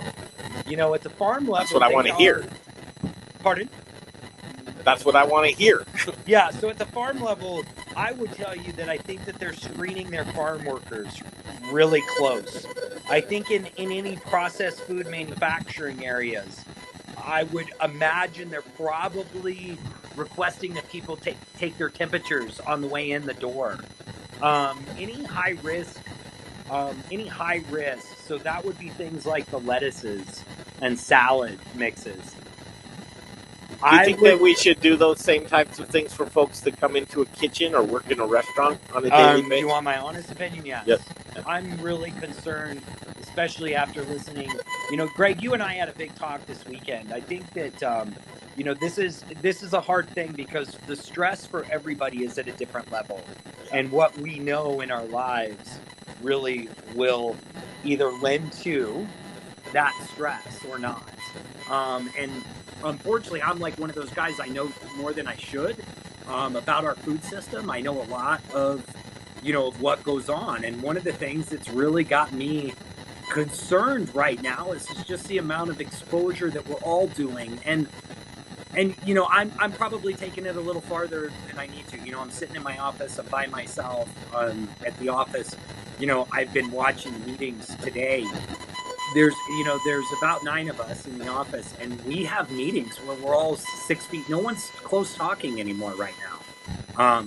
And so I would say that, there is still a lot of concern because, that was one of the things I was saying is what would it take to have a nurse on staff so that everyone who comes through the door gets their temperature taken. And we took that conversation actually quite far, because the real thing is, well, Brian, someone might not show that they have the temperature yet, and they're still a carrier of this, and so it's one of those things, Greg, that I am struggling with on a personal level, because I am afraid of being part of the problem right now. And it's hard, because the first week of this, I would go out every day and I would support a different restaurant. The second week, I started supporting food trucks because there was a lot of them out there. I got to tell you, the interactions that I had at the end of last week stopped me from going out, because it's not, one of the things I was having a conversation with one of our co-hosts this weekend about, it's not all the people that I go and see. So I can trust that I'm exposing myself at a very controlled level. That's not the problem. The problem is I don't know who you've exposed yourself to. Yes. And so, if I date myself really quick and you go back, to the 80s, when I was graduating high school, in the early and mid 80s, when there we were all presented with a virus then. Do you guys remember that virus back then? In the 80s? Yep. Yeah, AIDS. Yep, HIV. And so you were afraid, right? You were afraid of coming in contact with anyone. And, in HIV it was a little bit different because, it was bloodborne. And we had some of these doctors come on and talk about that. Where this is a lot more infectious, this COVID. Brian, if you don't mind, I was actually just having this conversation with Greg earlier about basically keeping your petri dish as small as possible, because the more that you expand that petri dish, and you're right, it's not about what it's everybody else. I mean, I know people who have come in from out of state where I'm like, why are you doing this? Or who are still, they're, quarantining, but yet having house parties. It doesn't make sense. Yes, we're in the studio. We Lysol everything down. It's our same consistent group. We have a few people here. It's very, very clean. Nobody's touching anybody. But I'm seeing pictures of people, sitting like this, having dinner together and inviting people over. It's defeating the entire purpose. And the rest of us want to get back to work and we want to support our community. It's just getting me, sorry, I'm getting all fired up. But I think on a business level, and we'll have to call it here because we do have the next guest, and I'm so glad to catch up with you, Brian, even though it is on video phone. And first of all, everything that you're feeling and thinking is completely valid. And I know your passion for being safe and keeping other people safe. So I appreciate all of that. On the bigger level is that we're being told to shelter in place. We're being told to to keep our physical distance and not be in crowds. But at the same time, we're also told to go out and support your local restaurants and keep that part of the economy alive. Why is it being done? Probably just for that, the economy. So it's an interesting time we're living in, and I think that it's kind of a cop-out to say, but only time will tell at this point in time. So I love you, brother. We'll see you soon. I'll call you on the phone. We'll talk tonight, and just keep doing what you're doing. Miss you, Brian. Can't wait to give you a hug and have a glass of wine. Sorry about this scruff, Nah, it looks good. Well, my roots are starting to show, so we're all in this together.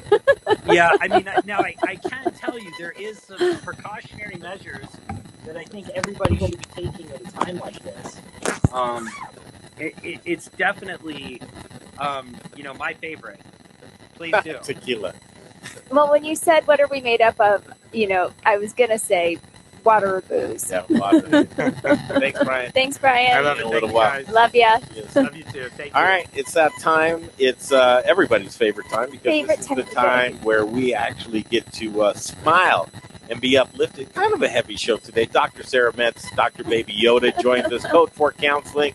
How are you, Doctor? I'm good. You guys notice that in the picture? Yes. I noticed that there is a Dr. Yoda. Wait, how in the hell did you get that? Dave. I've got. So, wait, does he know where you live now? Gotta be Dave. Is that safe?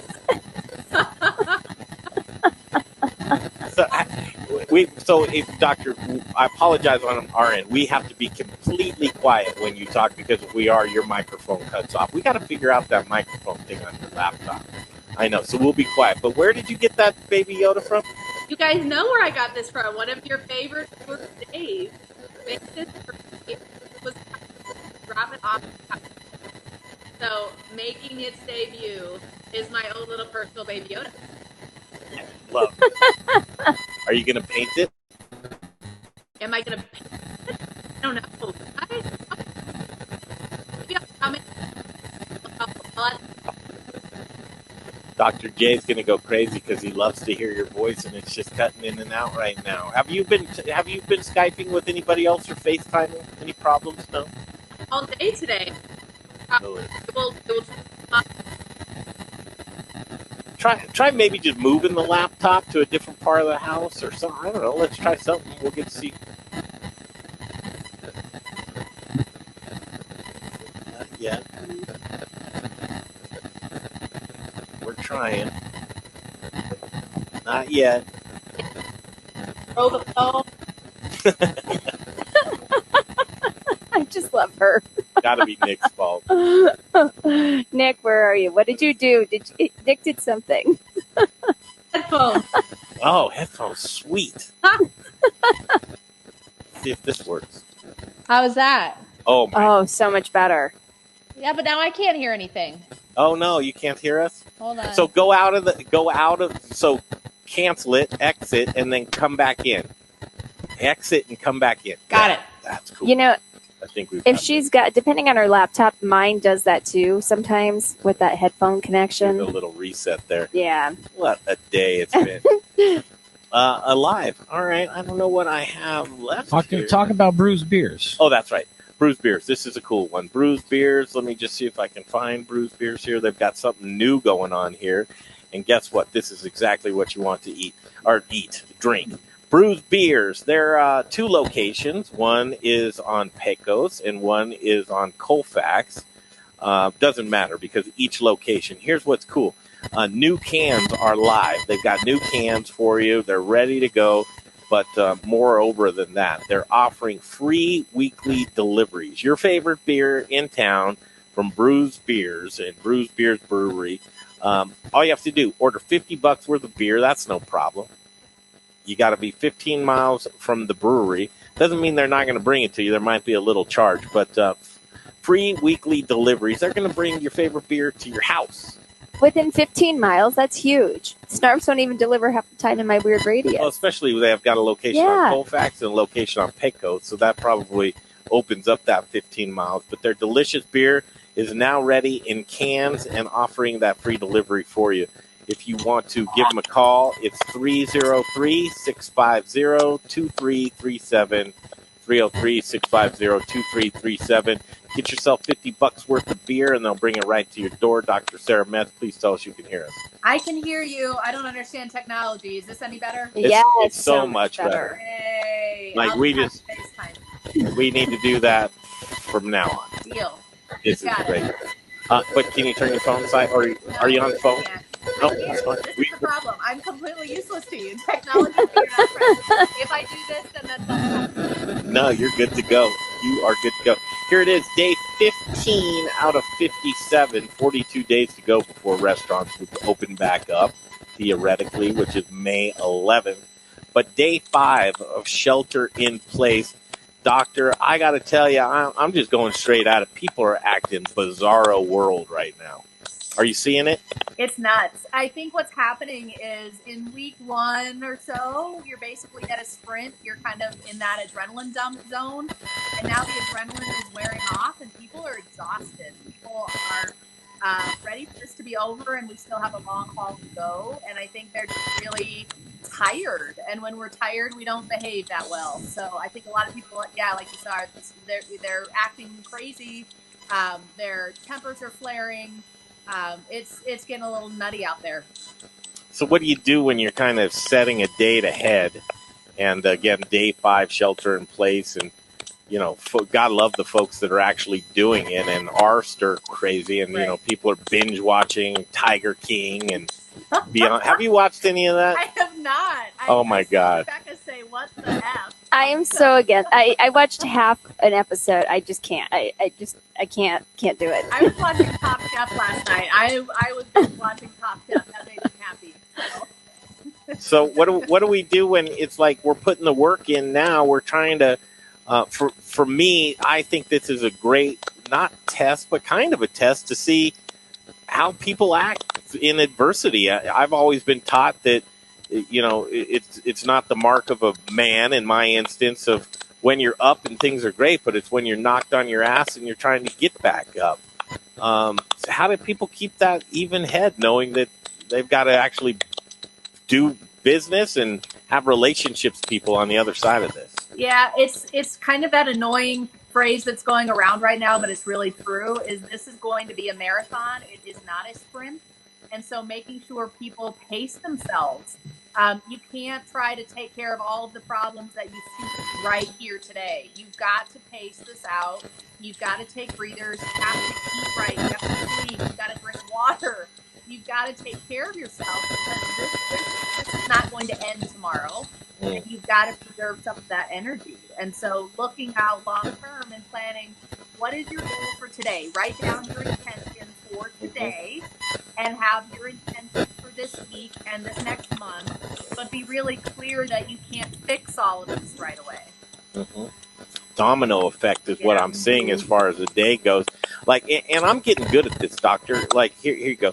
Jay, I'm sorry, man. I didn't mean to say that to you. So a lot of times, and even even prefacing, like, I'm not in a good moment right now, and it's mornings for me.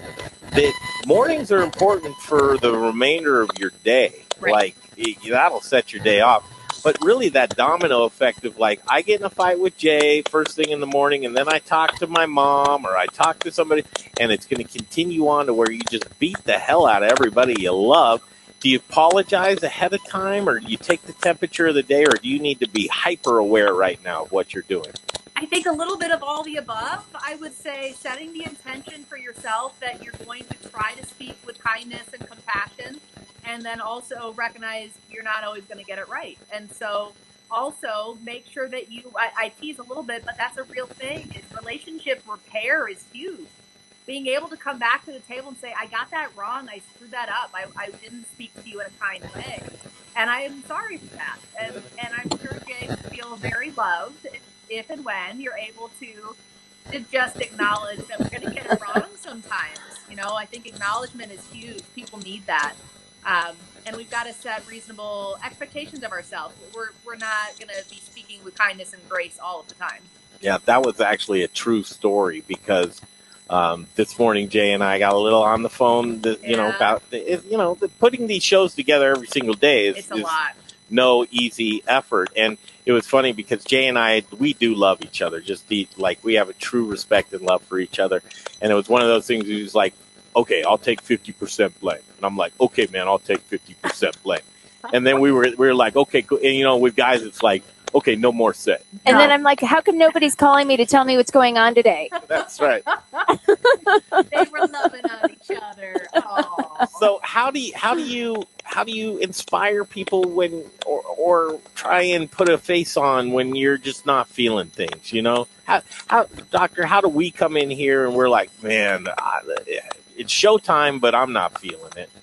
You actually label where you're at. You walk in each day and say, I'm at 80%. What are you at? Oh, I'm at 20%.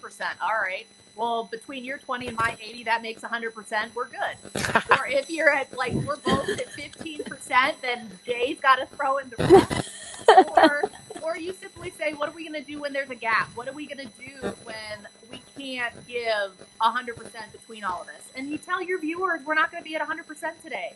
We're going to love on you guys. We're going to give you a solid 75%, and that's all we have to give today. And that's what you do, is you give permission to that. But I would tell all three of you and everybody else who's on the show, come in and say what percentage you have to give that day. And sometimes you're going to be 50-50. Some of you are, in most of the time, someone's going to have to carry a little bit more. Yeah. I'll never do that. Yeah. I'll never admit that I'm under 100%. This morning. You've got to admit it. I'm not at 100% all the time. I was in tears this weekend. I was crying. It was a tough weekend. You were not. I was. That's the hubby. He had to hold me while I cried. Do you pretty cry or ugly cry? I totally ugly cry. It's kind of just what I needed to know. It's not, and running makeup, it's not pretty at all. Okay, it's 5 o'clock in the Mile High City. That means one thing. Dr. Sara Metz is here with us. But guess what? You did this for us, and it's so sweet. Deborah Takahara spent some time with us today. And during the 5 o'clock news on Fox 31 and then at 7 o'clock on Channel 2, you'll probably get about 30 seconds of the modern eater. Sure. We appreciate you. I'm so glad she talked to you guys. You guys are great, and so is she. So I'm glad I was able to make that connection. You have some stuff coming up this week as things, I don't know, I think that it's terrible to say, but people need you more than ever right now, right? And they're ringing the bell and you're answering the call. But you have a webinar on Wednesday with the Colorado Restaurant Association. We that do. link in here I'm excited somewhere. about that. I think that'll be really good. So we're going to talk for 90 minutes, so hopefully people have a chance to ask questions, and I'm happy to answer any questions people have. So we're going to spend a little time and try to help people get on the right track. And that link to sign up for that webinar is co-restaurant.org/resources/coronavirus-resources. And you can find the daily webinars, but definitely watch our favorite doctor on Wednesday, and then she'll be joining us in the afternoon. I made content for you both. You're the best. We have a ongoing date at 4:45. We love having you. Oh, maybe sometime you'll put Nick on the camera. Or Eric, as I like to call it. If he'll put pants on. We're still at home, so I'll make him wear pants, and we'll put him on sometime. This looks like a different place in the background. This doesn't seem like your normal house. There's the kitchen. Oh, there it is. There it is. This is the same house. I just Same moved house. the couch because I had to use the phone. Where's that sketchy dog at? They're with Dad. I've thrown them all in the bedroom, so no one's joining me out here. Dr. Baby Yoda. Now, so Dave made yours? He did. Okay. Does it have boobs? Oh, does it have boobs? That's not a question I was ready for. I now have to go check. I don't see boobs. It didn't look like it, but oh well, it's got. I mean, it doesn't have. I'll add boobs. Will that make you happy? I'll add boobs and pink and bows and. However you want to look, just make sure it looks like you. Okay. Avery, we all need characters now. That's true. You get to be Princess Leia. We're gonna have to just go all out. We'll be super Star Wars geeks. Thank you, Doctor. Thank you, Doctor. All right, you Sara guys have a Metz. good night. We'll see you tomorrow. All right. Wow. Another 3 hours that went by. Whew. And we're just continuing to go on. Great job today, as every single day. And tomorrow we'll see you. Oh, yeah. I'm still waiting for folks to say, Rebecca, it's time to get back to work. Quit playing radio. You know, with these guys. I think the nice thing is people know that I am at work, and what I'm doing right now is more consultative. It's not a time to sell. You're building relationships. It is. And, you know, Fourth and Hot Schedules stand behind me, or Hot Schedules powered by Fourth. I still have the verbiages. But they stand behind me being here, and I appreciate that. Hot Schedules by Fourth. Great, proud sponsor of the Modern Eater. We'll continue tomorrow, same time, same place, 2 p.m. Do this. I want to recognize our YouTube channel today. We never tell people to go to our YouTube channel. We're just now proud enough for it to launch and have a lot of great content for you. But every single day, 15 days in, we've got all that coronavirus coverage, and then 5 years. I don't think 5 years. That's the moderneater.com. We've got all 5 years of stuff on the moderneater.com, right, Jay? Yes. Great job today. What was your favorite part of today, Jay? Besides right now that it's over. Man, you know, honestly... you notice how the show's about to end and that noise is gone? It's gone. It's something to do with that chat room. And I mean, that's where when you hear my breathing like that, and you're like, I mean, everything was great as far as the people and Chef Jesus. My favorite part is watching Chef Jesusio get down in his kitchen for sure. That was kind of fun. But this audio thing, and if you're out there listening, we're aware of the little issues, and it's. I want to blame it all on the internet, and I don't know how to fix that part of it other than to smash every piece of equipment that I have. We'll work on it. We'll troubleshoot. So I'm distraught, but it's because of a little. See, I still hear a little bit, so I don't think it's all that chat. I don't know, man. I'm good. I hate audio. Did I you hate get your technology. unemployment in? No, I haven't been able to get through the website. I'm going to try again today because I'm Monday, Wednesday, Friday. So I try every Monday, every Wednesday, every Friday. And every time I've gone on. Now, here's the thing. I'm not going on at 2 o'clock in the morning because I'm exhausted from doing nothing. So I go to sleep. But I don't know. No. Just keep doing it, Jay. I had a few people reach out to me that were laid off today as well in different industries. And so just keep plugging away. Hey, if you need me to plug in there for you, and I'll just ping you when it goes on. We'll leave you with this. Please check us out. That's really cool. We were able to be included with Fox 31, and it was an honor to have most of the team here with us. We missed you, Brian, Freeman, and Little Rich Schneider, but we were able to get our little faces on TV. And so the squad, we were just really excited to have that happen. And before we leave you, A-Plus Beverage Solutions, I got to tell you, flush your tap lines. This is when you need to do it. They can't sit for 6 weeks, 8 weeks with beer in the line. And right now, Jeff Rourke at A-Plus Beverage Solutions, family owned and operated. He is doing a special for you, $10 a line. Flush that out, Jay. You want your line flushed out for $10, Jay? I flush out my own lines, but $10 is a pretty good deal. But leave it to the professional. 720-272-3809. We're going to get Jeff Rourke on the show this week to talk about how important that is and what he can do for you as far as maintenance and then also for tap line build outs. There's so much cool stuff that people are doing it on the Facebooks and the YouTubes and just making creative content. But some of y'all are just you acting crazy, and I already said it. It's a long way to go for 57 days and to shelter in place. Only 15 days out of 57, Rebecca. Are you going to start acting weird these next few days? I'm always weird. I actually, this morning, I was like, I'm grumpy, and then I had to pull myself out of it. I have to tell you that we are doing our best to social distance here at the Modern Eater. Very few folks that are coming into the studio, if any at all. We're trying to give most people by video and by phone, but depending on how this week goes, and we're in the middle of this outbreak and we're peaking, might be a chance that we're going to do this in our living rooms in a day or 2 or 3 or whatever. I better prep my kitchen then, and my weird dog.